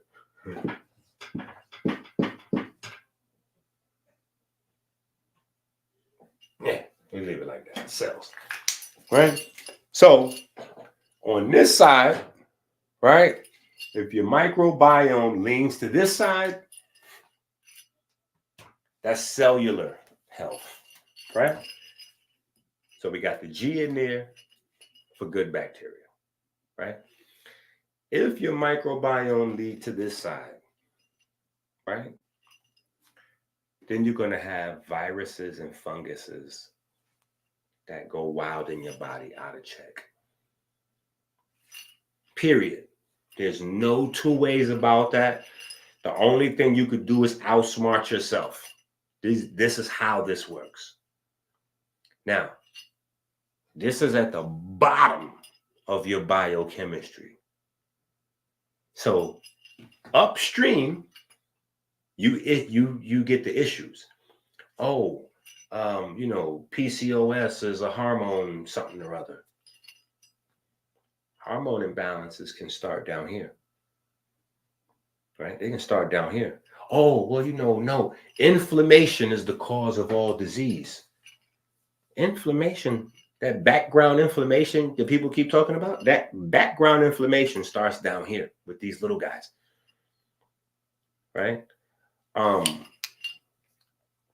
All of these little different issues, right? So what you have is a brand new category of carbohydrate, right? And it's not a new thing. It's always existed. We just didn't know about it, right? So because we didn't know about it, right? Sebi couldn't have broke it down. It wasn't a part of his arsenal. It wasn't part of his toolkit, right? So at the same time as he told you no starch, all starch is poison, he also told you to eat chickpeas. Now, the problem comes in where you try to say to yourself,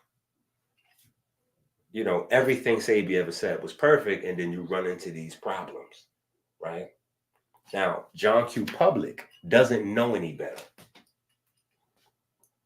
They don't know that a chickpea is starch. So you left with a conundrum. You have to say to yourself, well, wait a minute. Dr. Sebi, you was either wrong about starch because chickpeas are very healthy, or you was wrong about chickpeas because chickpeas are starch. But there's not another thing, right? There's not another space. So either he was wrong about saying no starch because starch is good for you, right? Because chickpeas are good for you. Or he was wrong to recommend everybody to eat chickpea because chickpea is horrible because it's loaded with starch. Now, how do we want to play that? How do we want to play that? Right? How do we want to play that? Because I'm always the bad guy when I explain real shit to y'all. I always get the, Inky, you be hating on the OGs, you be hating on. How? I didn't make this shit up. We all got the Sebi list. We all seen the Sebi videos where he said the starch is an acid and it's making carbonic acid and all this other shit. We all seen the same videos. The problem is, general public, you didn't know that chickpea was starch all this time. So now half you niggas are scared to comment in the chat room because you on the other side Googling like, hold up. Inky is bugging. Chickpea ain't no damn starch. Ain't no starch in the chickpea. Yeah, okay. Go ahead and Google. You're going to figure it out. See, this is the same thing like when I told y'all about the spelt. Dr. Sebi said, no hybrids. All hybrids are bad for you. But he put spelt on the food list. Spelt is a well-known hybrid for people that study. See, that's why I'm trying to get y'all to get these books. See, I need y'all to start learning so that when people saying these things to you that are obvious contradictions, you could just silently say in your mind, oh, yeah, he doesn't know. Okay. He knows some things, but he doesn't know everything, right? So I'm going to listen and I'm going to learn from what he's saying. But I'm also going to continue to refine the information and study and invest my time in research because none of us are perfect. We got to keep on going. We got to keep on building. You know, Sebi told us to have the agave. In his time period, 50 years ago, he was right and exact because at that time, nobody knew that agave was fructose. The only thing they knew was that it was a sweetener and that it didn't show up on your blood sugar test. So because it didn't show up on your blood sugar test, they thought it wasn't raising your blood sugar. No, it's not raising your glucose level. Glucose is all they testing for. This ain't glucose, nigga. This is fructose. And all that fructose syrup you putting in there is stopping your body from producing NAD, which is the electron carrier that carries the energy. So you're going to be loaded with energy. Your body's not going to metabolize. And even if your body does metabolize it, there's no way to transport it around because you done loaded up with fructose and now you can't build the NAD. Not only that, you're going to start having problems with cytochrome 1 in the mitochondria. And they're going to, because the NAD is also required to get the carbs into the mitochondria. So there's going to be a whole bunch of stuff going on that's complicated, and it could be simple as you having that agave. Like, what are you doing with that? Well, Sebi said it. No, Sebi said that 50 years ago, nigga. You don't get to use Sebi said it as an excuse in 2024. We're not putting that on Sebi's jacket. After 50 years, it's our responsibility to keep the research going. If we still trying to go off the food list from 50 years ago, we just lazy niggas. Yeah.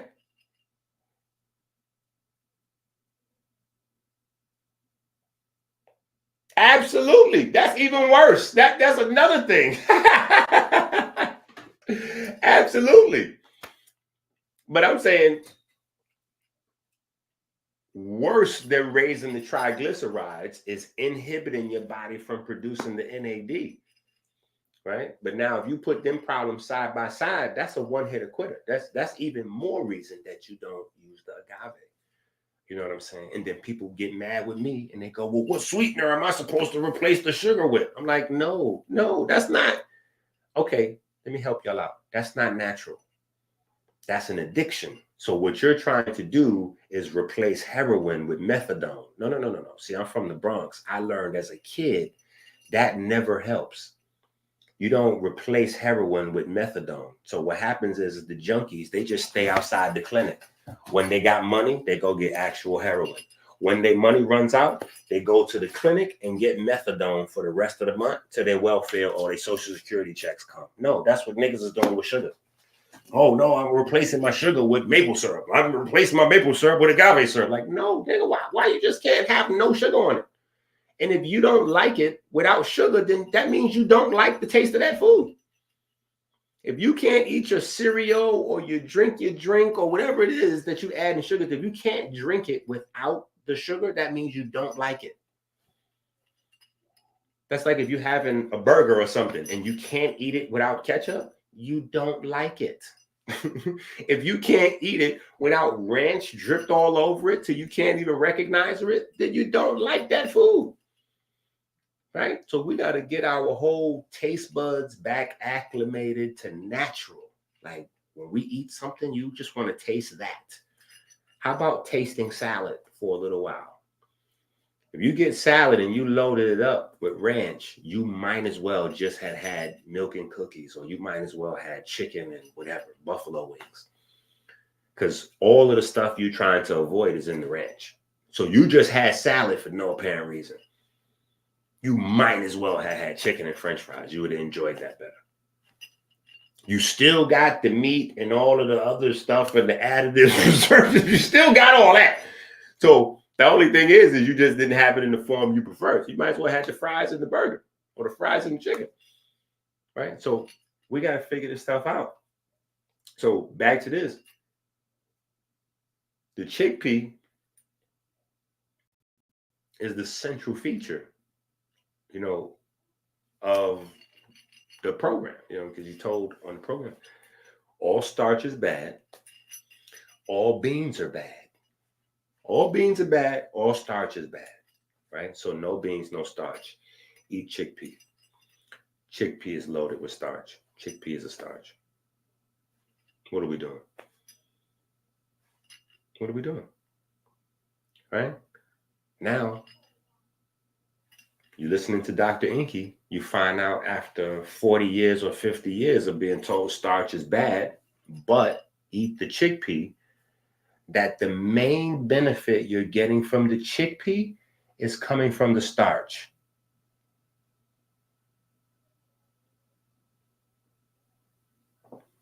After 40 years, you're hearing now the main benefit you're getting from the chickpea is coming from the starch.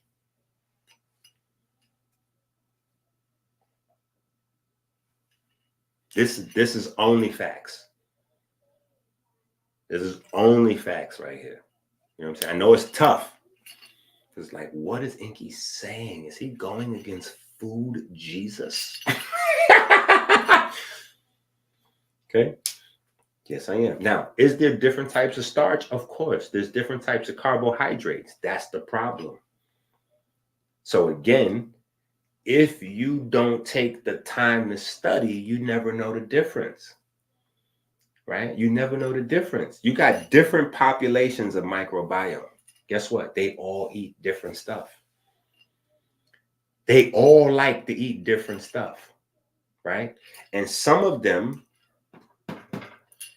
it's like the neighborhood.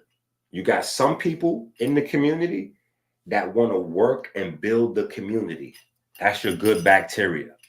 Then you got some people in the community, they on that, that programming, it. I got to do my thing. I got to do me. Yeah, and I ain't worried about that because I got to do me. If I don't do it, somebody else going to do it. I got to do me. I got to do what I got to do. Right? They thinking about themselves. That's the difference with the bacteria. The good bacteria, they about building up the environment. These, they're about sacrificing the environment to build themselves.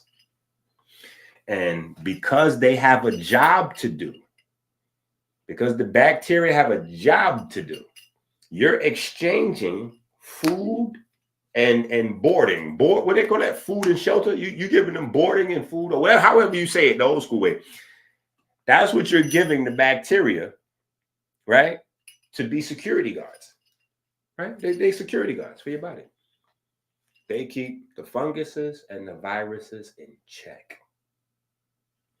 You got good bacteria, they're going to keep these guys in check. This is how you have people that get exposed to a virus. They never show a symptom ever. They got some vicious ass bacteria in their body. Them viruses went in there and ran into the wrong gangs and was like, oh, hell no, I got to get out of here. Or I got to find me somewhere to lay low in this body and just be right here. I'm good. We ain't causing no trouble. No, we don't want no smoke. No, we don't want no smoke.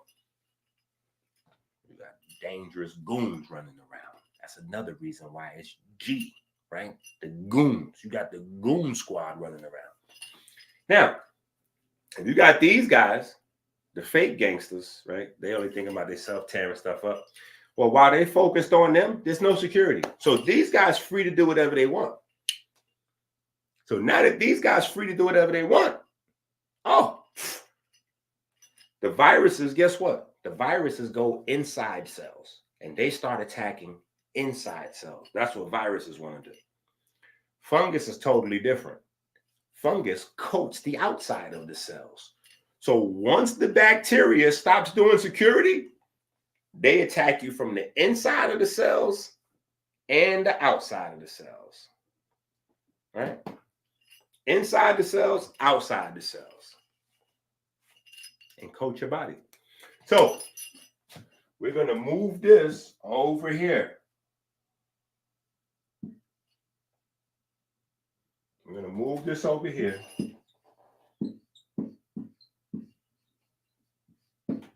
We're going to put that over there in its rightful name. Resistant starch. Right? This is resistant starch. The reason why this starch is called resistant is because it does not break down in the early parts of the digestive system. Resistant starch makes it all the way down to the colon and feeds the bacteria that's supposed to be guarding the colon. Right? You have specific populations of bacteria everywhere.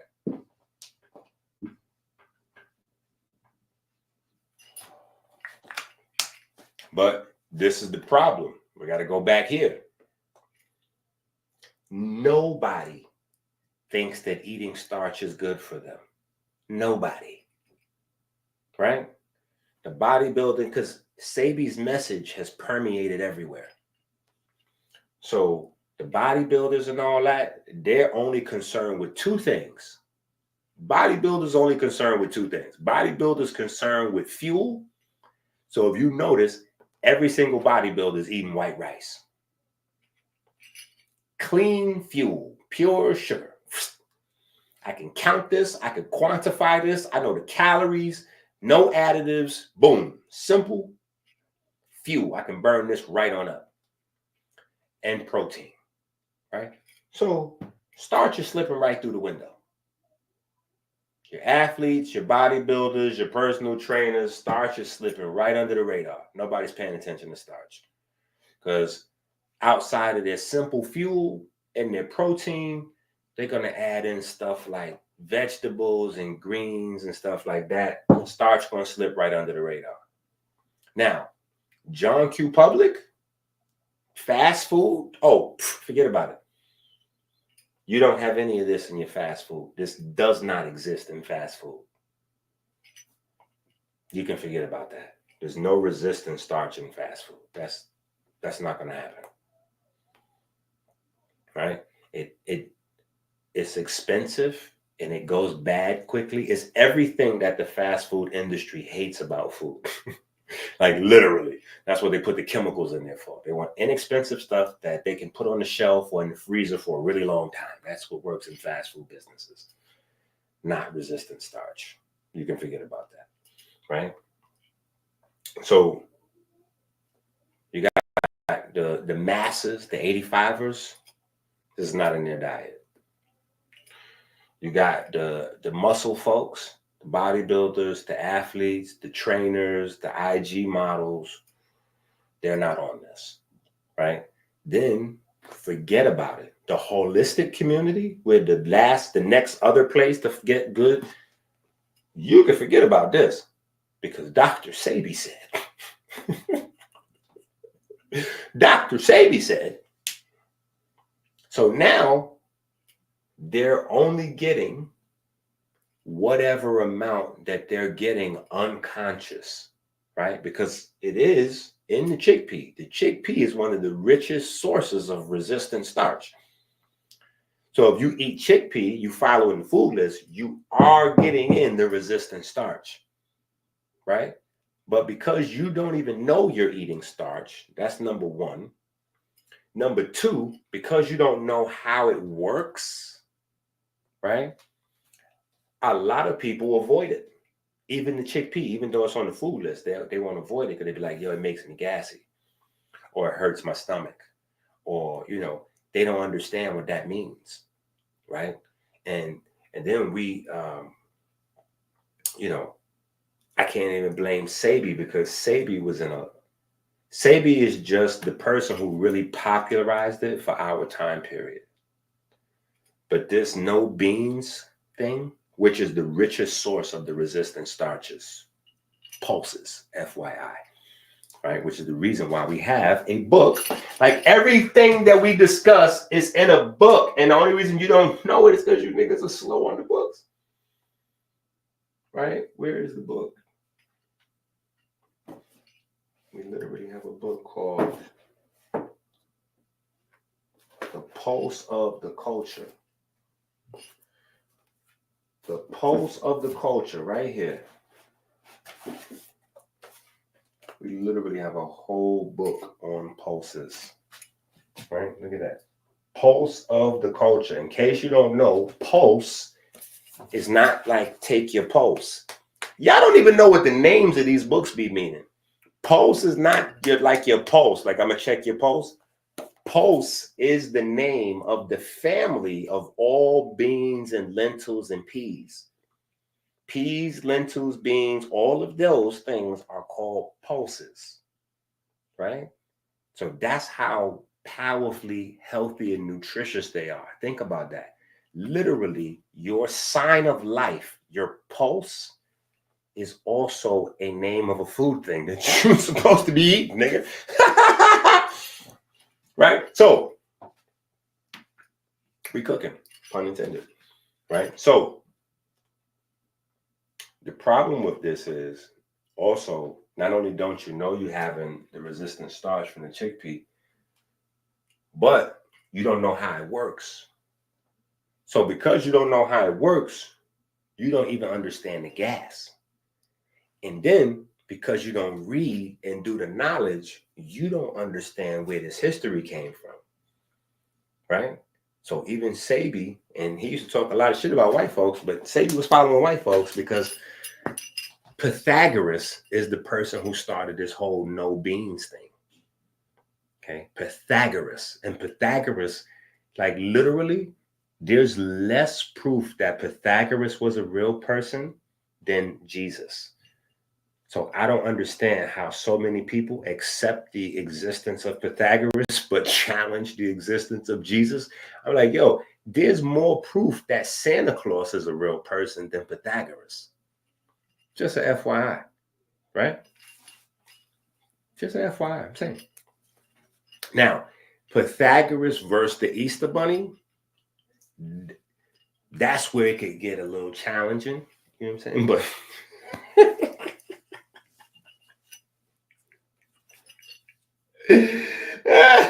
yo, Pythagoras versus the Easter Bunny should get challenging. But Pythagoras versus anybody else, right? So, because you don't know the benefit you're getting from the chickpea is coming from starch, guess what that means? That means you're missing out on a whole variety of other starches. You're missing out on a whole variety of other starches. So now, guess what? If the resistant starch, right? Let's just walk through this. It's easy. If P, then Q, right? If P, then Q. If the resistant starch protects the colon, but you have been programmed by your holistic guys, your athlete people, all your different types of people that you expect to give you good health information. One way or another, they steered you away from this, right? What is then protecting your colon? Nothing. Nothing. Well, okay. I think I kind of get what you're saying, Doc. But how come it is that Black folks then go to the top of the risk factor list with 40% more than everybody else? Because Black is starting to be black hole. It's a non-thing, right? It's starting to, the more I dig into this, it's starting to really be like just a nothingness of confusion, right? So because you don't have an actual culture that you as a Black person have been trained to be the culture vulture, right? Like we all listened to Dame Dash for so many years talk about the culture vultures, when really in all reality, Black people are the culture vultures. Wait, Inky, what are you saying right now? You've been going too hard for Trump, Inky. We got to save Inky. No. Listen to what I'm saying. You didn't realize that the whole rap industry was crime and German. You didn't realize that there was a German-Italian mafia machine that you was involved in over there, right? That's not your culture. Rap is not music. You got to catch that. Rap is crime. Music is music. That's why they moved us away from all that. Think about that. Think about the reality, the real world. They took instruments away from us. They took music away from us. I am from the South Bronx, born in the 70s. Let me tell you, we would have never started rap. That would have never started if we had instruments. They pulled the music instruments out of all of the schools. That was something that was considered extra on the budget. So in order to keep the teachers paid in books, they got rid of the music and all that. So now with no instruments in the schools, now we starting to make, we starting to use already like pre-played instruments. So we'll take a record where other people played music on it and we'll find a way to get the instruments that we want. So instead of us playing drums, we're going to get a drum break. And we'll just grab the part of the drum break that had we had instruments, we would have had to learn to play ourselves. But we don't have instruments. So we're just going to get a break beats, grab this drum section, bang, now we got drums. Instead of learning how to play the horn, we're just going to listen and sample it. Bam, okay, now we got horns, right? So we were separated from actual music, right? So rap is not music. Rappers don't promote music. Listen to a rap album. I love rap, but there's no rappers that promote music. Not one. You cannot name one rapper that promotes music. From Tyler, the Creator, with that fruity thing that he's got going on, to Drake, to Young Thug, to rappers do not promote music. If you listen to it, they promoting having sex with your girlfriend, stealing your girlfriend, putting some work on the block, moving the Draco. I mean, maybe you got some conscious guys, they might be promoting, I don't know, being an Israelite or whatever. I don't know what no one's promoting music. No one is saying, yo, we need to learn how to play music because music heals the soul, or no one says anything about music. We only got like one or two songs in the history of rap. Eric Sermon. Music. Right? We got Eric Sermon, music, but that was it. Right? and he got caught up with some thing. I think he got most of the money taken away from him because of so you damn near ain't even allowed to promote music in the rap. So we got to realize we eat Chinese food. That's not our culture. We culture vultures. We eating Chinese food. That's not black food. That's Chinese culture that we have taken as our own. We eat pasta. That's not black culture. That's Italian culture that we've taken as our own. So we're eating Chinese culture. We're eating Italian culture, right? We're eating American culture, which is just a hodgepodge. You know, Frank's, burgers, fast food is American food. So we eat American culture, Italian, Chinese. It's no black. So there's nothing tailored to our makeup, right? When we buy clothes, we're not buying black clothing stuff. Even when we do have a black clothing maker, the black clothing maker emulates what already exists from the European. So we dress foreign, we eat foreign, we are culture vultures. That is a problem. That is a problem. What we're doing with the books, in case you didn't hear me say it 7,878 times already, we're creating culture, right? We're creating we're creating a culture based on longevity. We're creating a culture based on our needs, right? So in that space, we got to be able to examine the info without maybe so many emotions and personality worship and other attachments that's going to veer us away from what we need to know, right? So the biggest issue is that our colon is naked.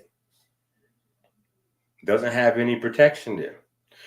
Now, to add insult to injury, yeah, the fiber protects the colon. But guess what? We don't have fiber. We don't need fiber either. So not only does this work in more of the upper spaces and less in the colon, this bypasses the upper spaces and feeds the bacteria in the lower intestine and the colon and the anus area. We don't eat either one of these. We're not eating either one of these. We don't get any fiber in or any starch in, right?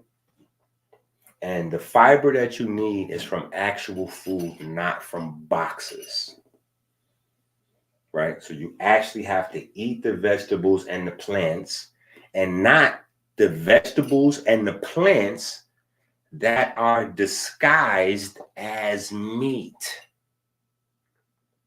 I need you niggas to get that. The vegetables and the plants disguised as meat are no longer, like, those are processed to the highest degree of processed. So that's no longer, like, don't think in your mind eating a black bean burger from the freezer is actually the same as having a serving of black beans on your plate. Those are not the same thing, right? So if I buy dry beans in a bag and I cook them from scratch and season them from scratch, and then you buy a couple of cans of black beans and you make yours and you season those up, and then the third person goes and gets a pack of black bean burgers and he makes that, all three of us are eating black beans. All three of us have a different nutrient profile because my black beans ain't the same as yours that came out of a can. And that guy that got them the burger, you can forget about it. The can got a few more preservatives, but the can's still black beans damn near like this. It ain't that far off from the dry, right? Not as good, but not that far off. That burger, that's gonna be totally different. That's nowhere near close to the same.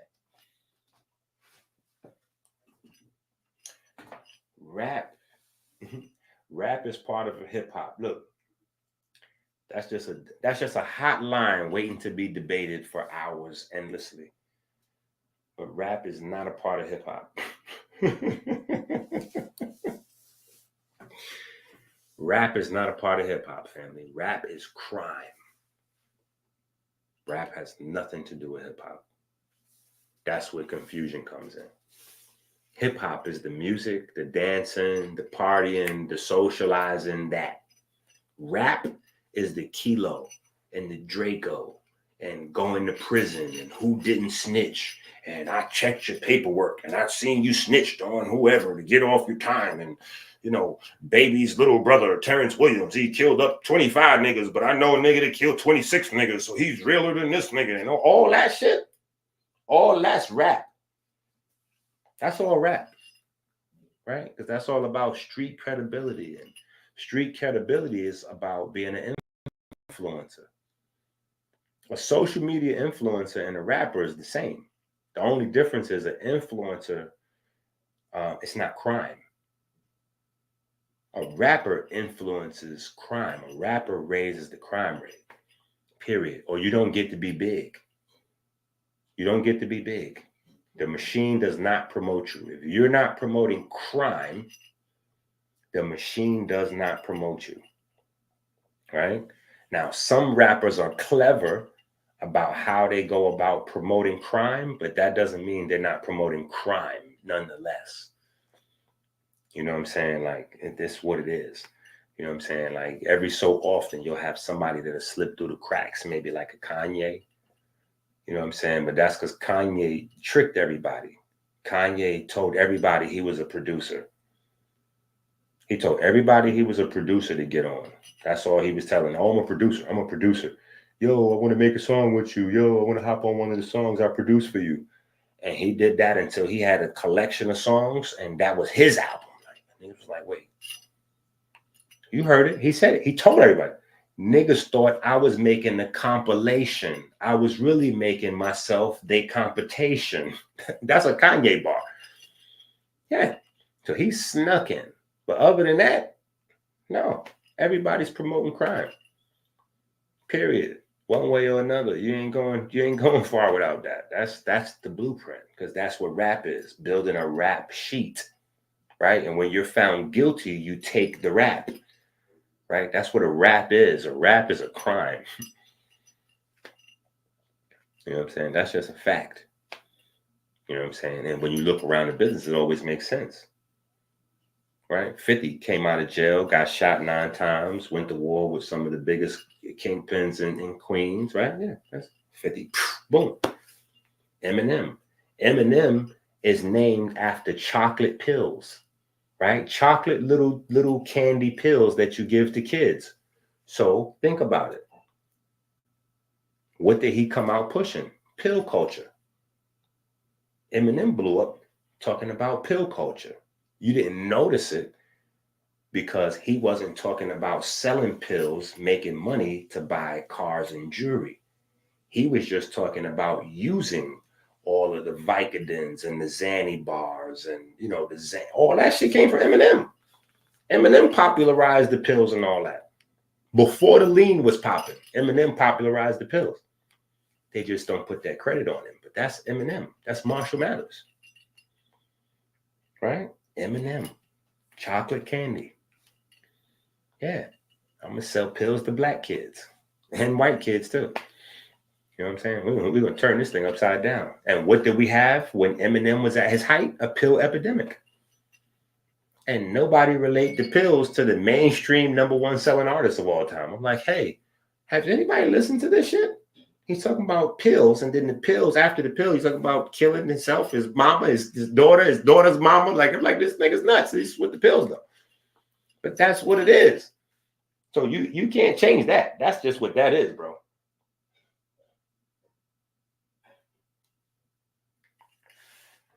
I know. Created GX. You trying to hold on to it.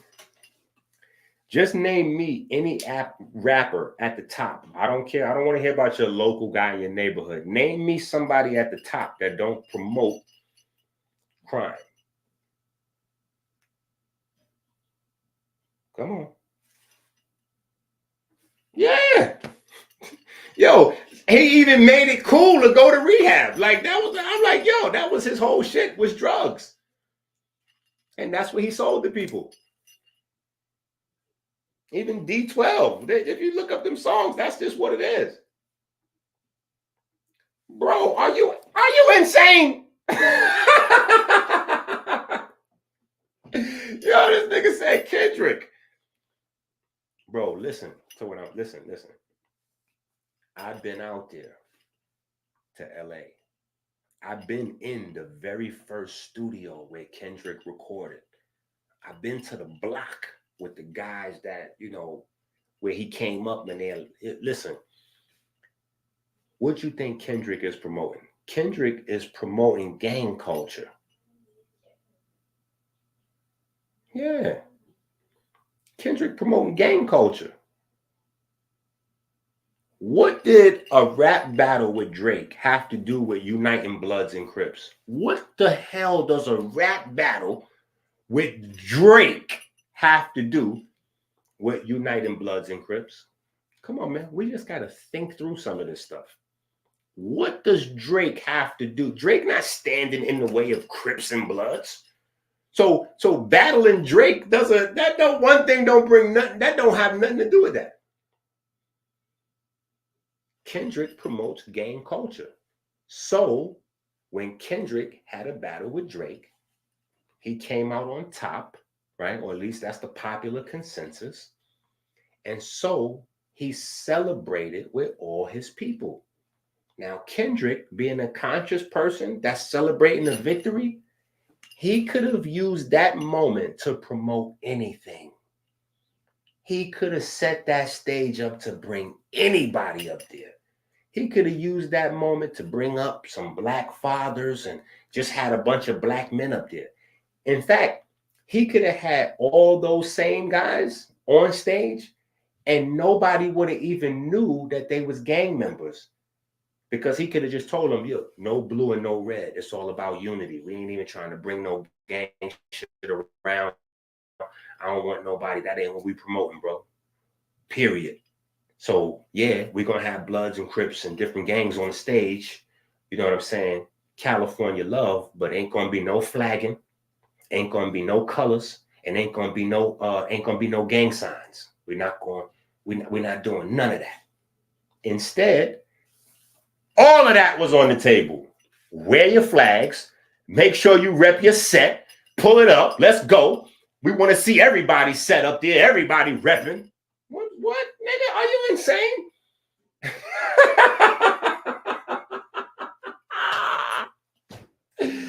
Yo, Kendrick is with some of the biggest gangsters in Cali, man. You just don't know what you're looking at. So here's how it works. And then I'm going to get back to this because we're getting distracted. That's why I like to bring this up too much because we get distracted.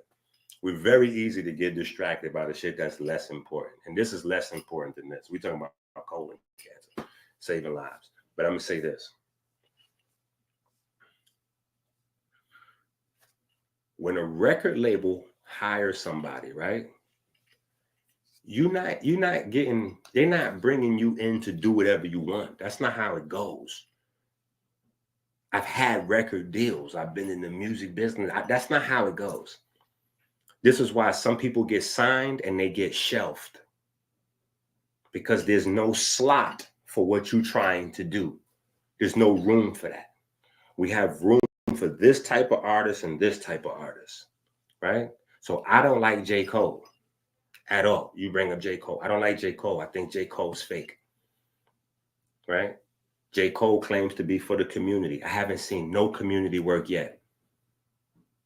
I'm struggling to pay my bills. I'm struggling to raise my kids. I didn't get no donations. I opened up a school in Detroit by myself out of pocket. So if you about the community and you got millions, I should see shit with your name on it all across the country. I should see schools pop it up all over, J. Cole schools. I don't see nothing. So to me, you just a fraud, period. The same type of fraud as a fake gangster, right? But we don't treat consciousness as anything of value. So we just let anybody in or out. We just let anybody play with it, right? But the gangs, they don't do that. They check you. No, listen to what I'm saying. The gangs check you. If you say you a gangster and you belong to a set, well, guess what?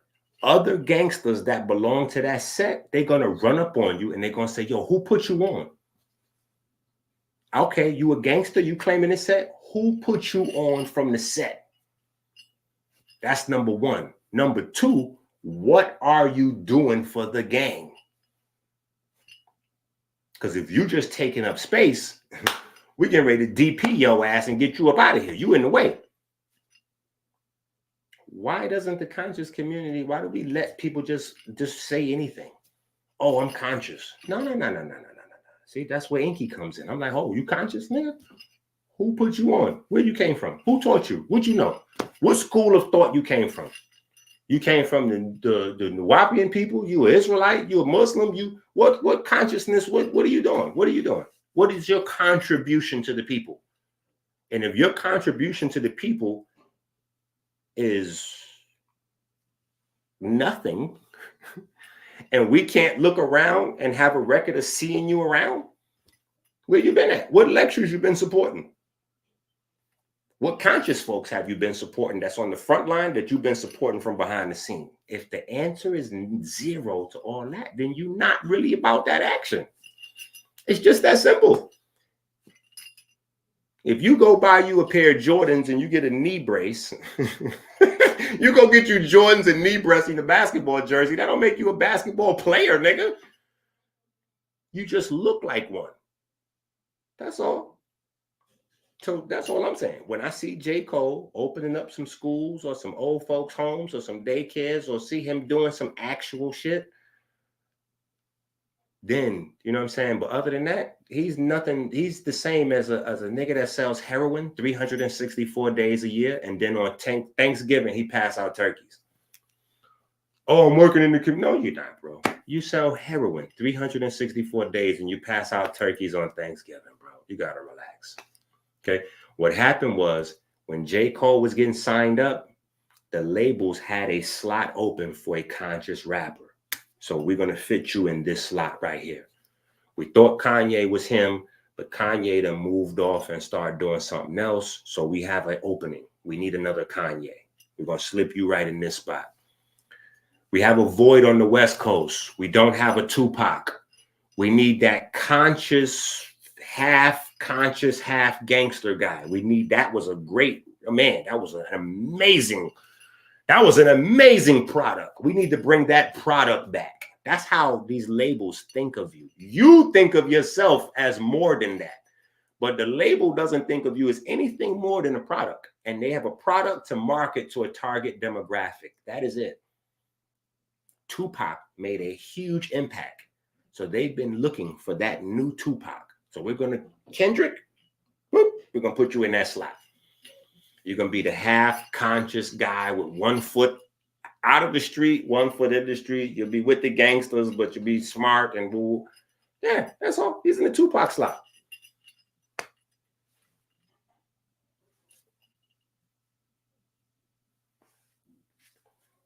Come on.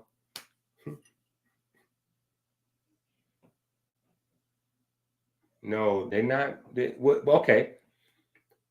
Come on, Creator GX. You said record labels are business, so they do what makes them money. That's incorrect. That's totally incorrect. I mean, on the surface level, obviously that could be true about anybody, any business. Oh, it's a business, so it does what makes them money. But that's not exactly what happens in a record label. The record label creates the money. It's a bank. So the record label creates the money and makes the profit before any sales are even done.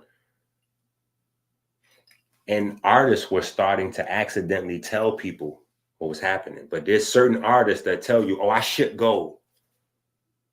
John Q. Public don't know what that means. Yo, I ship platinum. People don't know what that means. Shipping gold and shipping platinum is that means how many records you're supposed to sell. And so your label actually pre-purchases those, certifies your album, and sends those out to the stores. Whether the stores sell all those albums or not, you're already certified as gold or platinum. All that's fake, because the status of gold or platinum determines how much money you could charge at a show and what size venue you do. So it's creating a resume. So I'm gonna have this artist, and we're gonna have this artist. You know, at this level, you're gonna be doing little $10,000, $20,000 hood hole in the wall spots, right? But when you get to a certain level, okay, we're gonna have you coming out to stadiums, right? So we need you to be doing this and that, and there's a difference. When you're doing hole in the walls, cool. Nobody cares what you're rapping about. When you get to stadium level, and we start shipping you out gold or shipping you out platinum, oh, that means that you have to fit into one of these slots. You got to fit into a slot, champ. Period. Which is the reason why you got all these kids going to jail. Because the record label realized they make more money by just owning your image and likeness and getting rid of you. It's easier. So we just burn you out on the reputation, that you go to jail. Your music gets more valuable because you get more authenticity while you're in jail, but also while you're in jail, you have no rights because you're a slave. You forfeit your rights as a person. Slavery has been abolished except for the convicted felon. You don't have to believe this stuff. It's only facts. It's just like this. And we're going to go back to this. We're going to go back to this.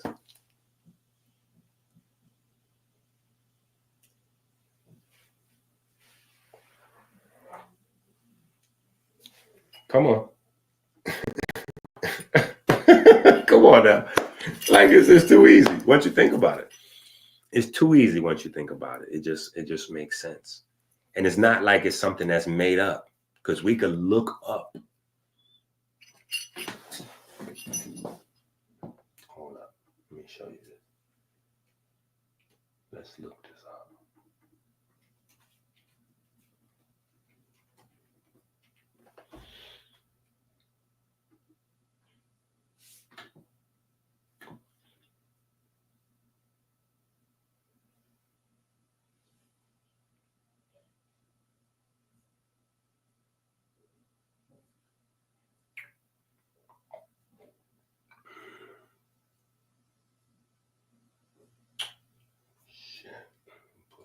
Oh, that's why. Duh. Okay, so let's go there and there and there. Okay. So now let's just look at this so you could see that this is not something I'm making up or that we could debate. Right? That's not something I'm making up or that we could debate. This is just what the word means. So I don't want you to think that I'm making this up. Okay? So you could read this in plain English. Maybe if you read it, it'll help you. This is why I'm saying get the books. Because see, we don't read shit and we just think we know. Right? 99.9999999% of people that listen to rap music have never, ever sat down to look up the origin of the word rap. You know why? Because they arrogantly assume, because they're a part of the culture, that they know what rap means. They just take it for assumption. Oh, no, I'm from New York. Oh, no, I'm from Philly. Oh, I'm from Atlanta. You crazy? We know what rap is. You crazy? Little Bang, you crazy? Nigga? Outkast, you don't like this? And we automatically start saying things that have nothing to do. Like, yeah, what? UGK, like we start going back into the oldest rap that we know to validate the fact that we know what rap is and we don't know what rap is. So all we got to do is just read it. All we got to do is just read it. You see that? Specific meaning, criminal indictment. You see that? Rap, specific meaning. Go down to that second paragraph. Criminal indictment. And you see that? That's from 1903.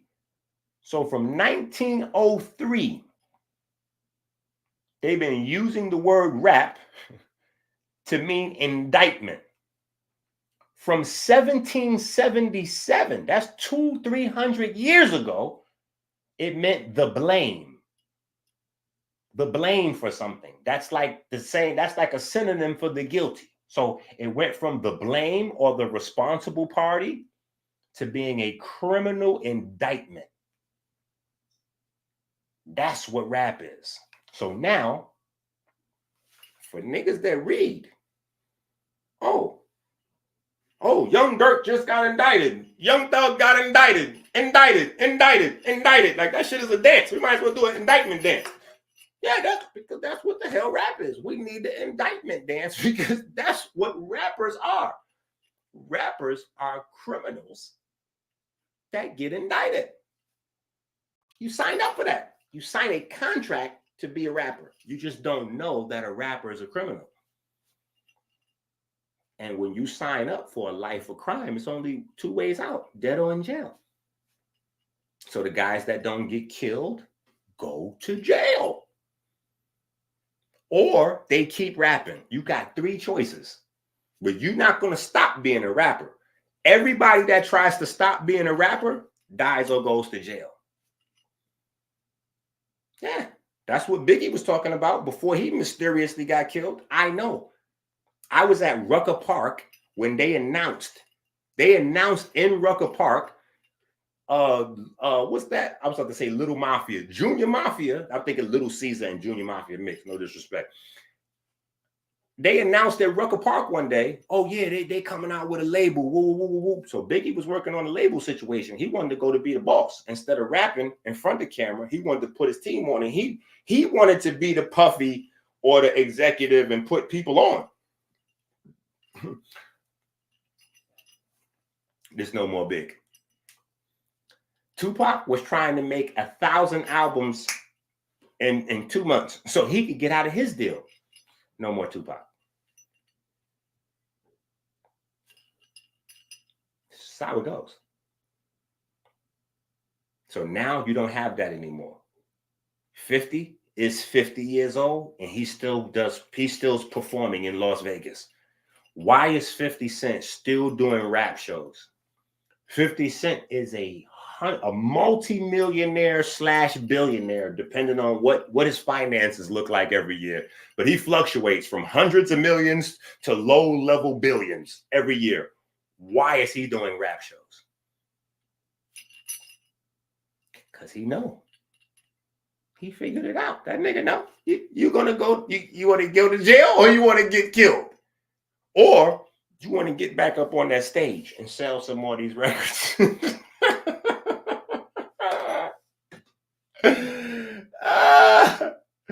Yo, it is just facts. That's a fact. It's just a fact. Because that's where the labels really generate the money. You know what I'm saying? Is doing the shows. That's why they just ship the albums. You know what I'm saying? So, yeah. And then when black folks find out how they was getting the money, they start shutting it down. Why you think nobody else is ever going to get a record deal like Master P or Baby got? Because Master P and Baby found out the secret. The money, the records is not real. They found out. They got to look behind the curtain. The sales is not real. They're shipping the artist at a certain level and securing it themselves by repurchasing the albums and putting that up against the budget and the show money. And, you know, as long as they recoup the money back through performances and tours, that's where the real money is. That's where the real money is. And not real money like a lot of money. I mean real as intangible, because the other money is just digits in, like computer land. It's not real. Right? It's not real. You know what I'm saying? The real money comes from the shows, t-shirts, that. So anyway, it's all right. That's going to take a long time for us to get. It's all right. But you got it, though. And we had the discussion. So the info's there. We put it on another video the other day. We discussed it. We discussed it today. This shit going to sink in, especially as we start to see things fall apart. People will get it. Nobody's escaping that industry with their money. So at a certain point, people just going to stop going into the industry. So the industry is making a mistake by locking up Dirk and putting Puffy in jail and all that. What they're doing is good for the people, but it's not good for their best interest, because the whole allure of throwing away, like taking the risk of going to jail or getting killed, is because of the money. But now that people are saying, wait, so you can't get the money and then leave? You can't like keep the money? Niggas gonna stop doing that. You gotta do something else. You're gonna have to do something else. You know what I'm saying? And it's coming, too much is coming out. You know what I'm saying? They had Dirk homeboy wearing a wire, but it's gonna be more to come out on Dirk, because Dirk homeboy wasn't there with him when he was trying to escape. So now you gotta figure out how they know where you was at. Dude, they track you. If you are a millionaire in America, you are on the radar. You're not just you're not just moving around. Yo, these niggas is wild. No, you're not just moving around, bro. That's why they locked up Charleston White for threatening a cat. Are you niggas insane at home? Are y'all watching what's going on online? You have to watch what's going on in the world. Charleston White got locked up for threatening a cat. Yeah, like he pretended to mace a cat, sprayed it with water, and they put him in jail, felony charge. Like, you're not escaping that industry with that money, man. We're going to just have to realize you need to focus on the real stuff in life one way or another. Either you're going to waste your life chasing the carrot on the stick that you'll never get to get, or you're going to realize that the real valuable in life, time equals money, is time and not money. The time you spend with your kids, the time you spend with your friends. Hell, the time you spend having this conversation with me is more valuable than most of the stuff people spending their time doing. Like, we building something here. You know what I'm saying? Like, that you could turn around and say, man, people benefit from. If you ever sent me $1 in the Cash App, if you ever sent $1 in the Cash App, if you bought any of the books, if you on the Patreon, right? If you buy the products, you're a part of building this. And right now, we got 67 books. 67 books on Amazon. Well, 66. By tomorrow, when this new book on colon cancer drops, it'll be 67 books. That's something we did together. You know what I'm saying? In real time. That's going to help a lot of people. It's already helping a lot of people. I know y'all hear my phone keep going off. Just people right now in the emergency room. One of our sisters, right? She's got family having a heart attack right now. It's not my business saying I'm gonna put on blast, but it's somebody that everybody knows. But she's dealing with family right now that's having a heart attack right now, because this is a real thing in real time. And that's what I'm saying. When we're teaching and we're having these conversations, right? We only addressing one thing at a time. But like I said at the beginning of the show, I don't know if everybody tuned in late or watched the whole show or whatever, but one of the biggest problems is that people have a lot of things going on at once. So, you know, you might have some weak bones. You don't exercise, you got weak muscle, right? And so we're not even educated enough to know that having weak muscles is cardiovascular disease, because your skeletal muscle helps your heart pump the blood around. If you're not getting any help to your heart from your skeletal muscle, that's even if you're not a fat person. If you're a regular slender sized person and you eat relatively cool, like, you know, if you're not working on your muscle, your skeletal muscle, that's heart disease by itself. Because your skeletal muscle, like, think about it, what you know about exercise. Everybody knows this, but they don't know it because it's sitting right there in plain sight, like starch, right? Everybody knows that, like, say, for instance, I pick up a dumbbell. If I pick up a dumbbell and I do some curls, right? My bicep is going to get swollen and I'll have what's called a pump. But we don't realize that the pump is actually a pump. The words. That's why I'm saying we gotta stick with it. It's a pump. So what's happened is pumping my muscle, because muscles only have two movements: expand and contract. Expand and contract. See, that's a pump, right? When you get an air pump, what do? You're pushing it up and down, right? When you expand it and pull it out, it fills up with air. When you push it down, it pushes that air into the tire or into the ball, whatever you're trying to pump. Your muscle is the same way. When you expand it, it fills up with blood. When you contract it, it pushes the blood out. So guess what? That circulates blood all by itself. So now, say for instance, you're doing one of those traditional type of workouts, right? What's the traditional workout, Doc? Well, you tell somebody, they tell you to do back on Monday, smaller body part on Tuesday, give yourself a break, you do arms or legs or some shit, and, well, not legs, but you might do legs as a whole monster, but you do legs, one day you do legs, one day you do arms, one day you do chest. Well, each one of those days, you're allowing that muscle group to take the pressure off your heart. Now, if you do like a calisthenics, more calisthenics space, calisthenics is pretty much all multi-joint movements, exercises. So it's a whole body thing, right? But the benefit is the same, whether you're doing a body part a day or whole body. After, a few days, your whole body, right? Your skeletal muscle is taking all that pressure off your heart, because you're using the muscles to pump the blood as opposed to relying on your heart to do everything for you. Secondly, your lymphatic system doesn't even have a heart. Animals, smaller animals in the animal kingdom, they have two hearts. Like they have pumps in their lymphatic system. We don't. So we have to exercise in order to move the lymph around. Now, when we don't exercise and we just like walk to the car and walk to the bathroom and shit like that, that's a very minimal amount of exercise. Well, guess what? You get a minimum amount of lymph movement.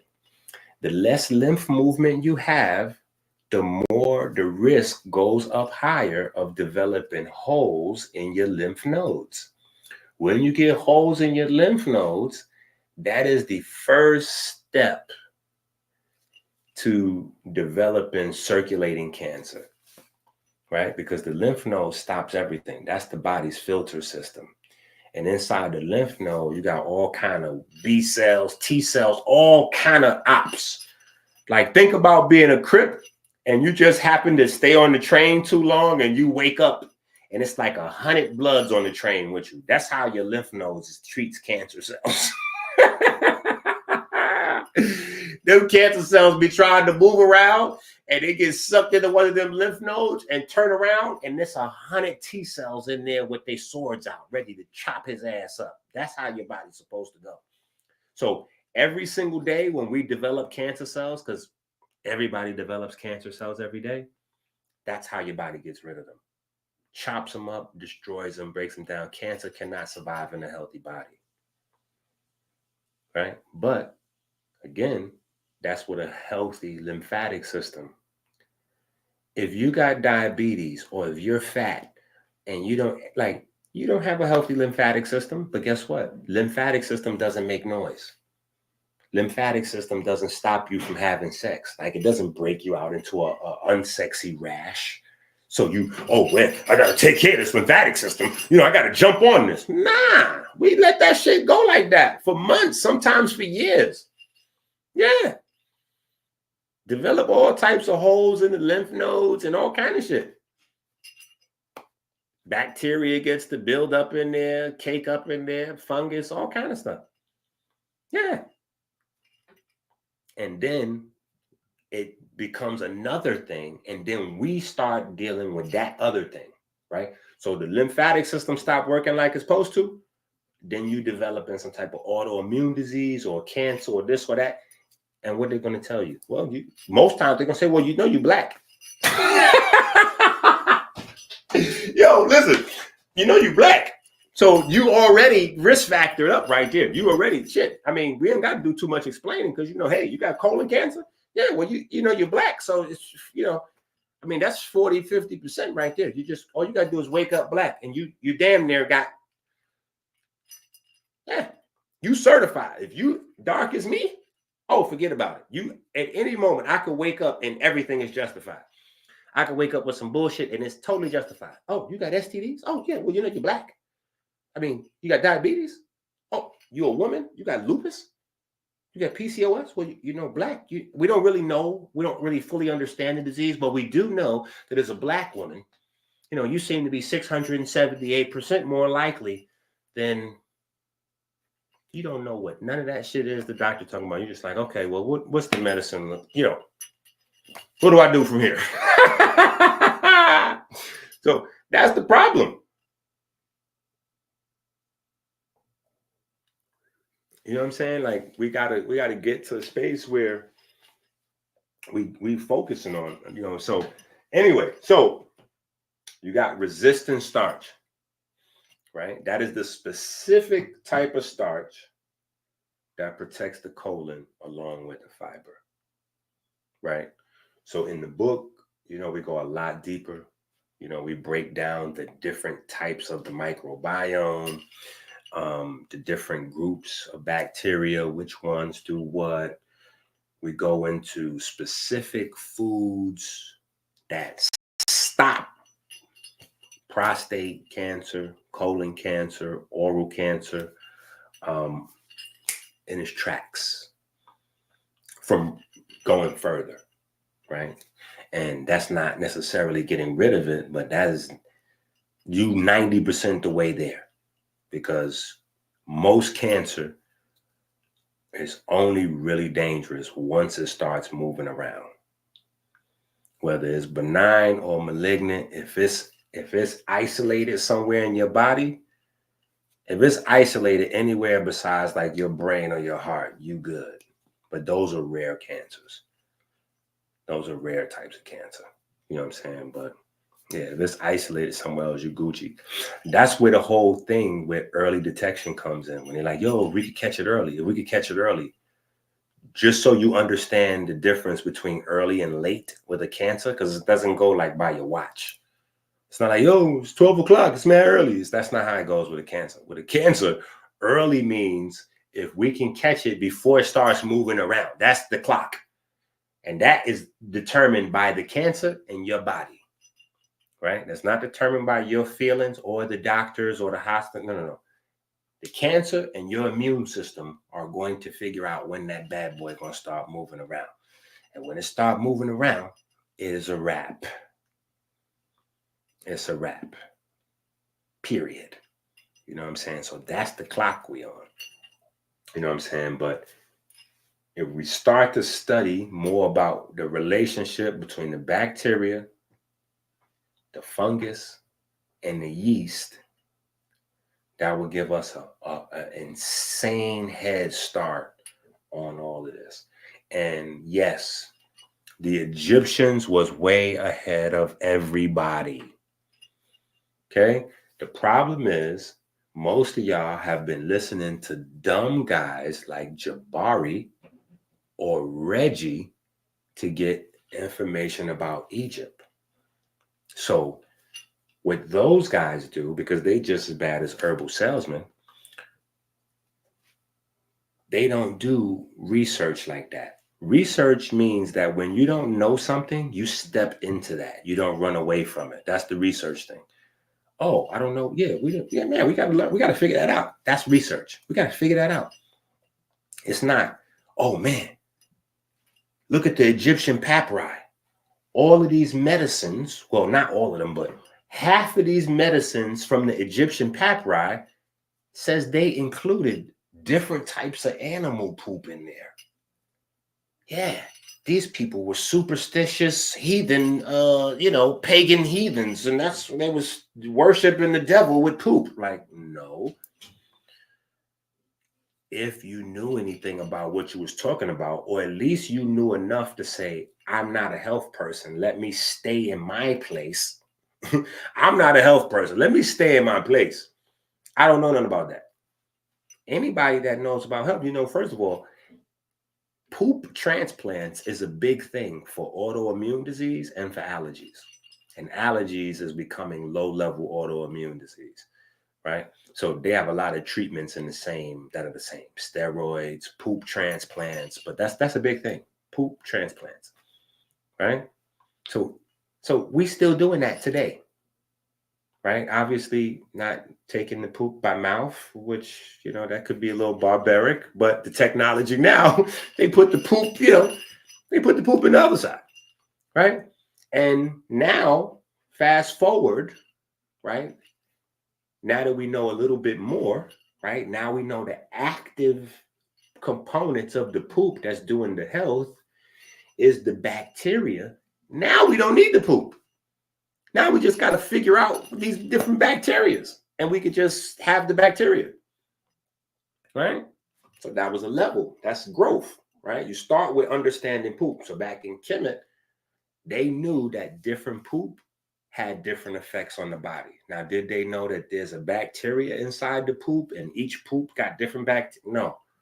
Somehow, though, they knew that different animals had different types of poop. So for different illnesses, they included, okay, so there's poop from this animal for this. And now we know, oh, different animals, different habitats, different diets, different bacteria.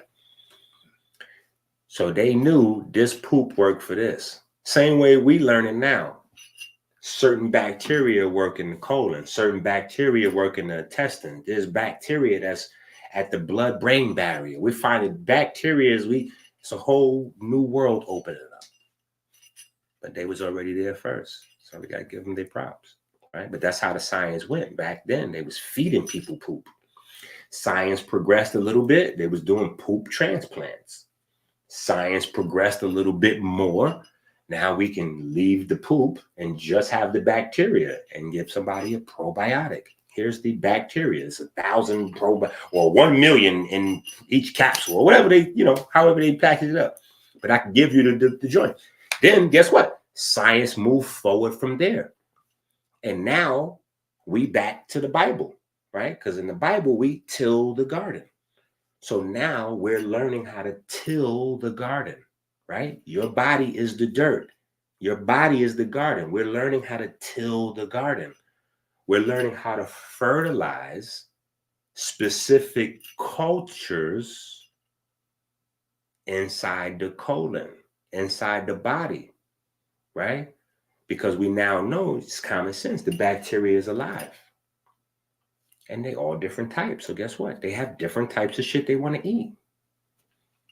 So we feed these ones, they'll grow more. So now I don't even have to focus on giving you the bacteria by mouth. I can just make sure that you have some in you already, right? And then I can feed that population. And that population will keep reproducing because they're eating a lot. And as they're reproducing, guess what? It's gang violence. They're going to kill off their ops. And it just so happens that these guys, their ops are your ops, right? Their ops are the funguses. Their ops are the viruses. Their ops are the bacteria that are pathogenic to your body. So yeah, these are the overseers. This is your police force. You pay them, get on your Mayor Giuliani shit, give everybody a raise, then follow it up with Bloomberg. All the police make $80,000 a year. You in business. Yeah. If you have a well-paid police force, you in business.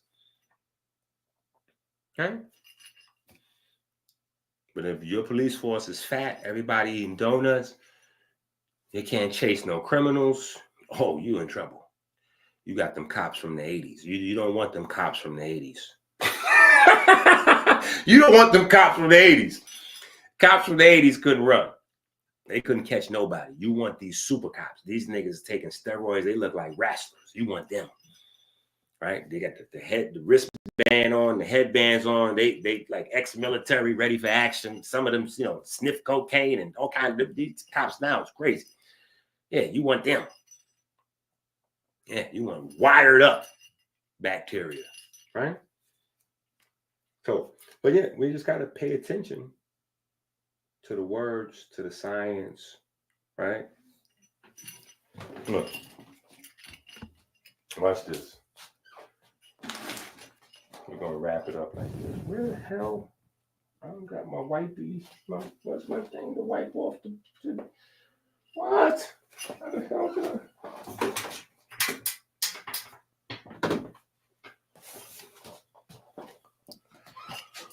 Where is my thingy to wipe off the board? It's not in my pocket. Okay. Oh, here we go. Nope, that's a do-rag. Okay. Oh, here we go. All right. So let's take a look at something.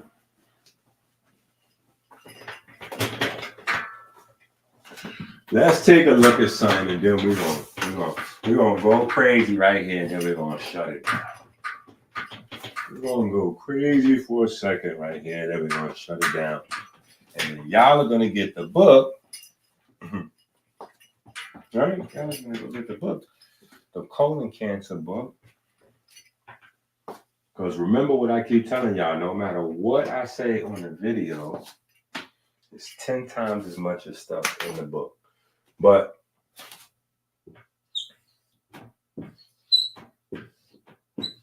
let's just take a look at some words, right?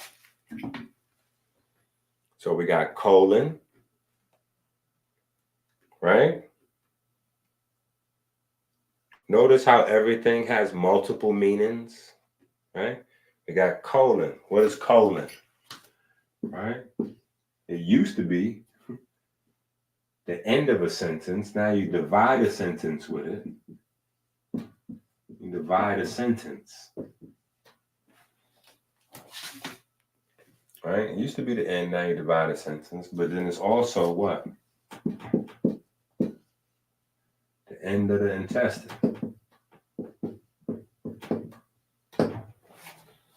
Right? So you got colon, right? Inside the colon,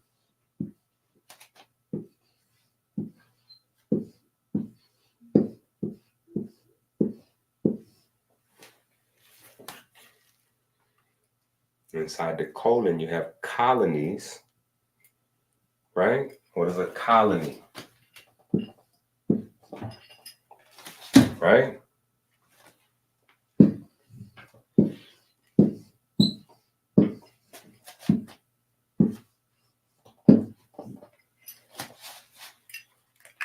Colonize.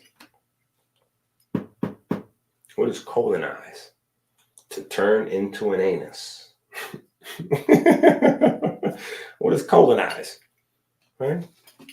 We got colon, colony, colonize. Colon, colony, colonize. Right? Interesting when we start looking at some of these definitions. Come on. Come on. We're going to go right back over here and start looking at some origins of some of these words. Right? Oh, shut up. Chloe! Oh, damn, they might be asleep. My name is Minister Inky. I am the naturopathic doctor and the spokesman for the Melanin Verse Diabetes Ministry. Every time you go to the supermarket without the electrician grocery shopping list, it's like putting a loaded gun to your head. Stop playing Russian roulette with your life. Help us make America great again. Learn how to save time. Learn how to save money with the electrician grocery shopping list on Amazon now. Go to Amazon now. The life you save may be your own.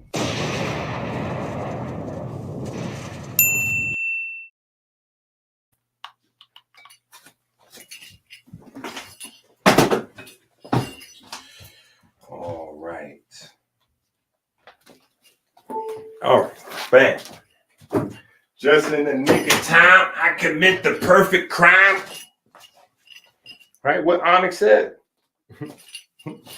Just in the nick of time, I commit the perfect crime. Rip my heart out my chest and put it right into the rhyme. I don't feel pain because it's all in the mind. And what's mine is mine. Yours is mine. Don't even blink or I'm gonna rob your ass blind. Onyx is ripping it. I got the Tech 9. I don't know what y'all think rap is. He ain't promoting no music in that. There's no music being promoted in there. Right? What is he promoting in that verse right there? Throw your guns in the air and buck like you just don't care. Ah, hate your fucking guts and I hope that you die. Wow. Yeah. That's promoting good music. Oh, shit. All right. So let's just look at some of these definitions. Let's see what we got here. Right? Colon. What do we got here? Punctuation mark consisting of 2 dots. We on the same page? Okay, good. One above the other, grammatical, blah, blah, blah. Part of a verse. Literally, a limb, a member, especially the leg, part of a tree limb. Interesting. A clause of a sentence. The meaning evolved in modern languages from independent clause to the punctuation mark that sets it off. In ancient grammar, a colon was one of the larger divisions of a sentence. Large intestine from the late 14th century.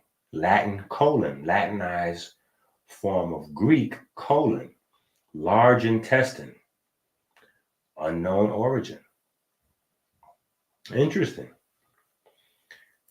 Colonization, the act or process of colonizing, a state of being a colony. So, hold on. Colonize is to settle with colonists, a plant, or establish a colony. And what is this one? Tiller of the soil or farmer. Very interesting. Very interesting. Yeah, see, sometimes it's interesting to look at these words. Right? It is probably directly from colony. Right? We might have to look at colony. No, we not might have. We'll definitely be looking at colony. The active process of colonizing, stated being a colony. Noun of action from colonize. In U.S. history, the movement for assisted immigration of free blacks to Africa for the formation of colonies there. The American Colonization Society, organized in December 1816, hence colonizationists, one who favors colonization of emancipated slaves or free blacks to some other place. Wow.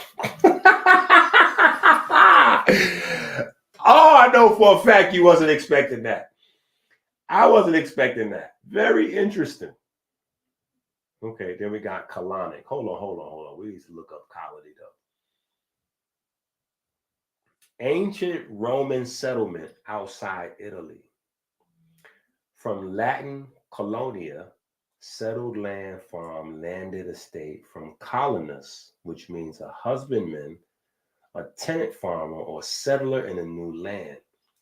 From colere, to cultivate, to till, to inhabit, to frequent, to practice, to respect, to tend, to guard, to revolve, move around, sojourn, or dwell. Also used by the Romans to translate Greek apokia, meaning people from home.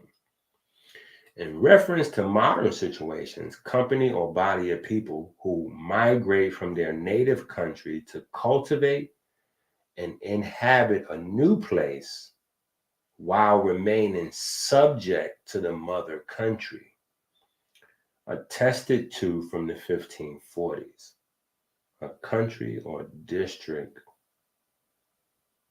colonized is by 1610.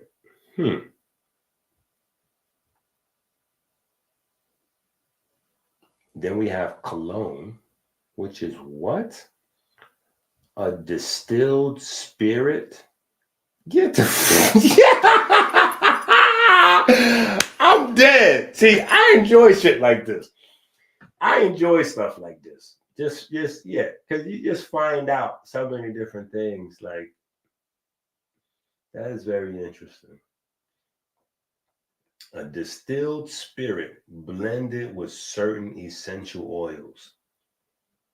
That is crazy. Especially if you know how ancient Egypt felt about this smell. Smell was divine. Right? Smell was divine. That's how you experience God in Egypt, is through smell. So that is very interesting.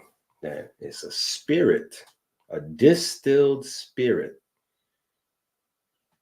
mixed with essential oils. I never liked cologne. I always like to just wear the essential oils. Yeah. Now just reading that definition, that just like makes me feel good about not liking cologne. Yeah. That's interesting.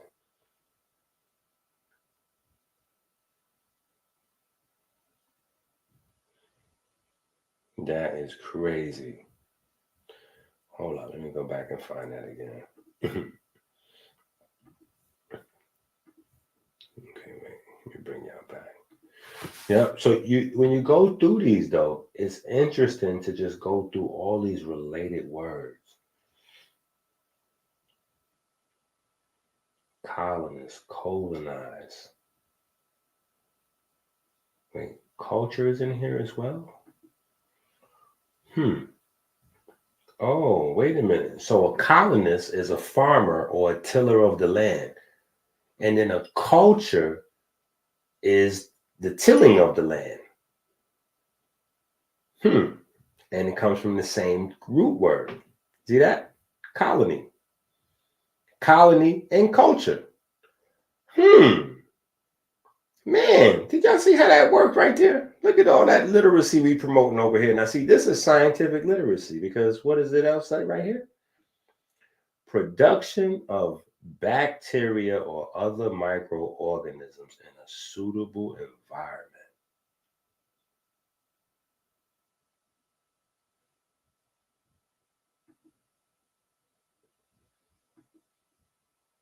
This is what I'm talking about. Hold on, let me find this cover.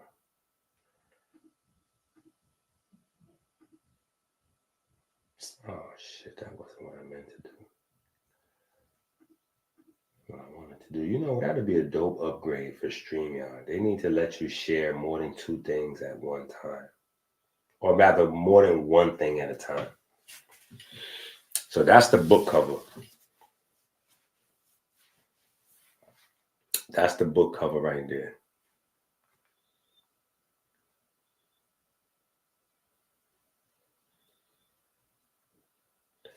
So that will be hitting the shelves rather quickly.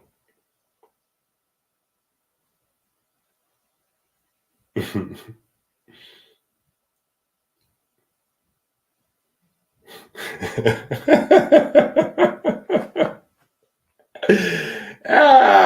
don't got a mic to throw on the floor. My mic is on the arm. It won't go down. It's like childproof. I got children, so I can't really. I got mics that they done tore up in here. It looked like I done let the dog play with it. No. I had to get this one right here where it just protected. You know what I'm saying? So I can't really have a mic drop moment. But it's the thought that counts. It depends on the Patreon, which Patreon to sign up to. the best as you can. They all price differently, but the one that we just started is only 7 spots, and the spots are kind of filling up, right? That's the last one, the fourth one. That's the one that comes with the free monthly herbs, the free weekly one-on-one consultation. So like we do a video consultation, me and you one-on-one. It doesn't go online. It's just private, like a video, like a Zoom conference. And then we do the daily phone calls and the tutoring and all that kind of stuff. So that's one. And then you got the other 3 tiers underneath that one.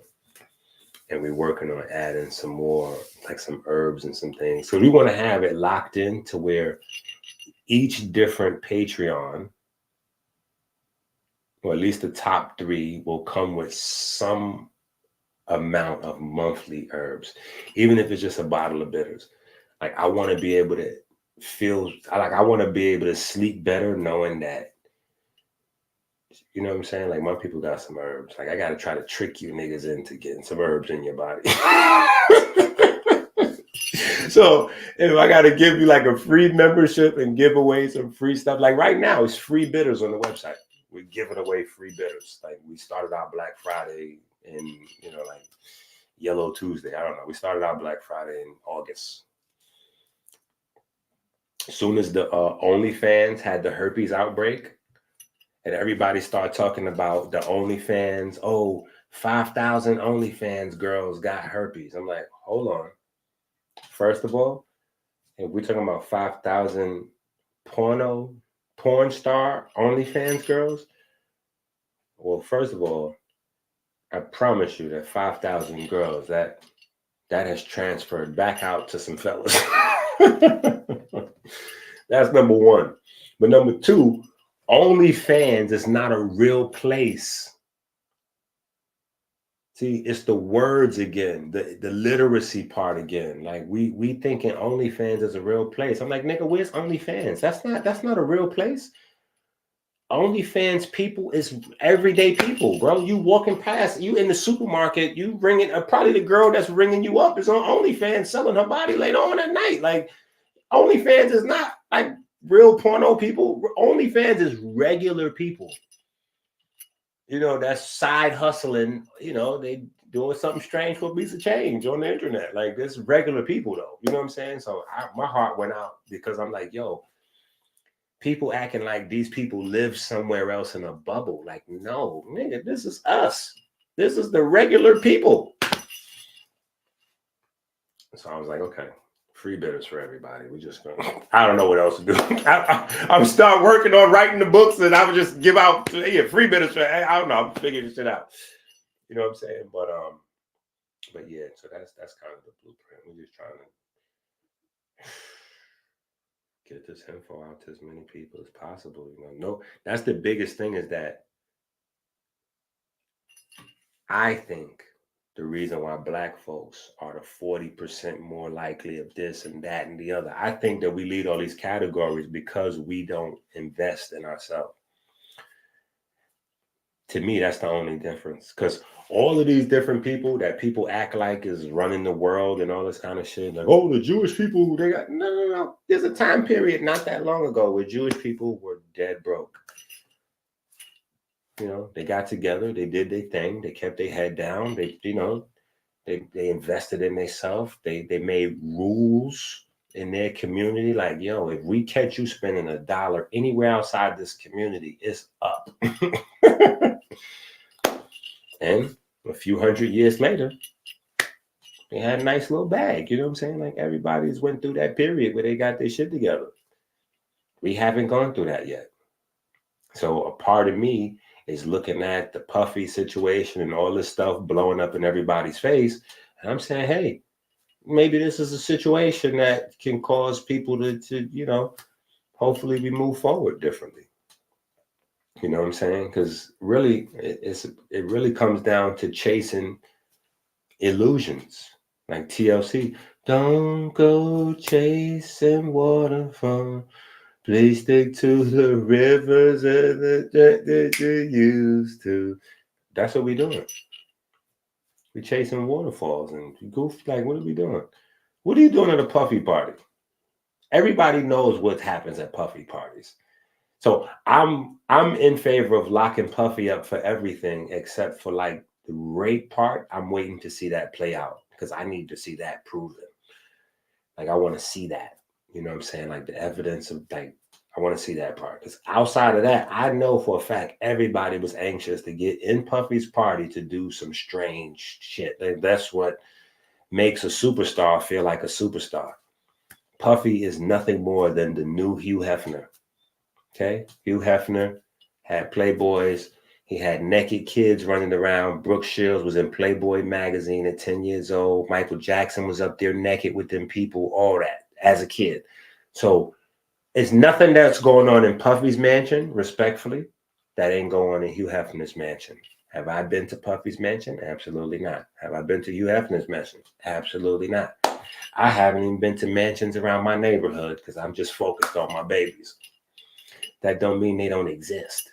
Okay. And what's happening in there? Rich people are getting high and having sex, celebrating the fact that they're rich people. I mean, that's what they do.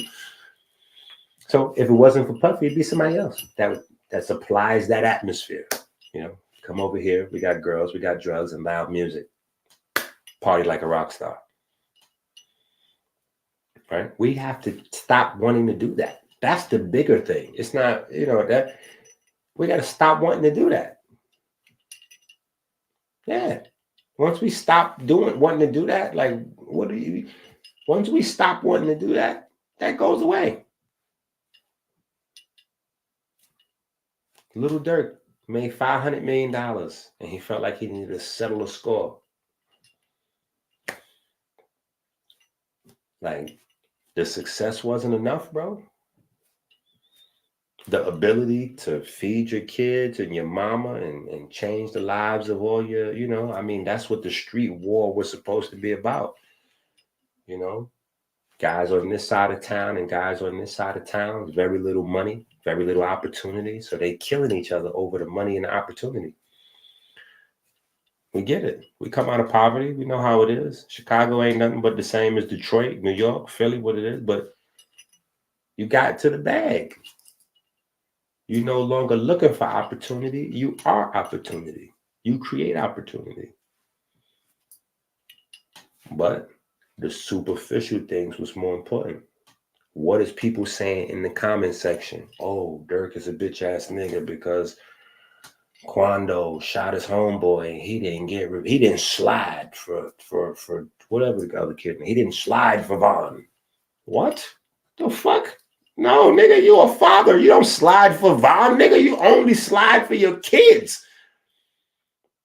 Yeah, that's what you slide for your kids. That's what you're doing. Yeah, that's what I do every morning when I wake up and I take them to the school bus. I'm sliding for my kids to the school bus. Nah, but sliding for your kids is also, like what you don't get involved in, what you pass up. Same thing with the diet. A lot of the diet is not about what you do eat. It's just about what you don't eat. What you keep out of the body. Same thing with your life, what you keep out of your life. You know what I'm saying? I had so many stories like in my personal life because I'm from the neighborhood for real. So, there's always something going on. Always. But guess what? My children just always prevented me from being around. But that's not them doing it purposely. It's me. What's important to me is them. So I'm going to be in spaces where it's child friendly. So that means I'm going to avoid the shootout that happened at the club where, people got stomped and trampled or, homeboy had the chain, but then they stolen and he punched him and he had the drink and all. I'm not ever at them places. I'm not none of them places. You got to catch me with some other type of beef. I'm arguing with, Caleb teachers or some shit. You got to catch me beefing with the dean. You got to catch me doing some other shit like that. That's where I'm at. Right? Yeah, you gotta be in those spaces. You know what I'm saying? We got to get out of that type of mentality. You know what I'm saying? Because really not crab in the bucket. It's not crab in the bucket. Because nobody brung Dirk down. Like, people was blaming the guy that snitched on him. That guy didn't bring Dirk down. Dirk brung Dirk down. Dirk shouldn't have anything to snitch on. See, that's the thing. Dirk shouldn't have anything to snitch on. Once you get $100 million, nigga, what? Forget $100 million. Once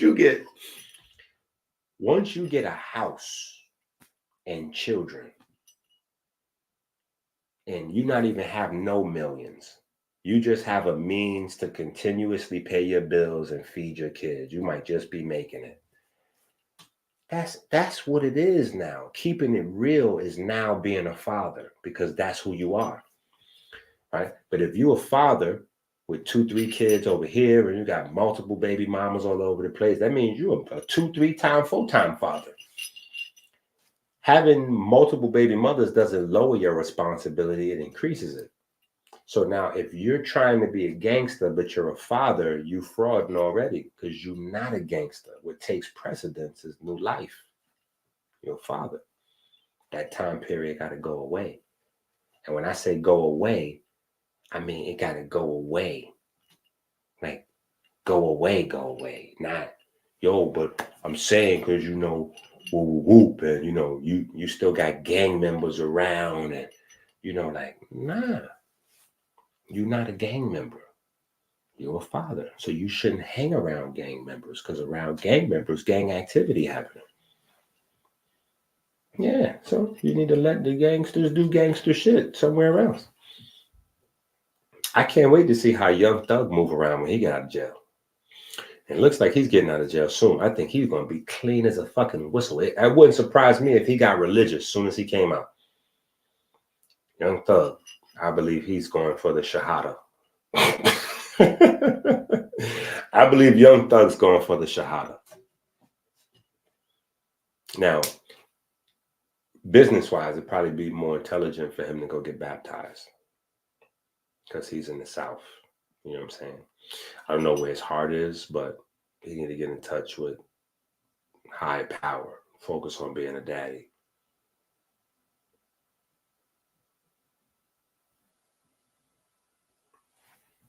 You know what I'm saying?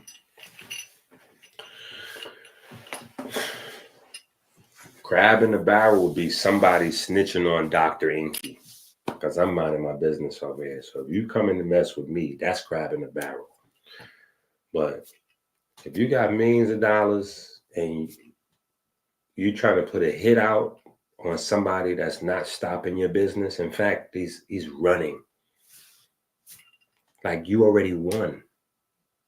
That war in Chicago, Dirk already won that. Quando Rondo was ran out of Chicago, ran out of LA. He had to hide out. You know, like, he won. Niggas got to know how to win. We don't know how to win. Once you win, you got to win and just relax. You got to chill. You know what I'm saying? Dirk won. He had everything. But it's in that moment that the devil come, you know, that's when the devil come knocking. Temptation. You got almost everything, but maybe you could have just one more thing. Let's get revenge, right? But hey, who am I? Because all this is old stuff that's in the Bible. But we've been turned against that book. So they got this going on. Because the Bible says, I'm going to bring you out, but if you turn back, don't turn back. I got you. I'm going to bless you. Just don't turn back. Dirk turned back. Okay. Your whole life going to do so. Just that quick. You had everything. The mayor just gave you the key to the city. You got hundreds of millions of dollars. All you got to do is just keep doing this. Don't do this. If you do this, it's over. All this shit going to go vanish. Okay? He had to do that. So, what you want me to do? Right?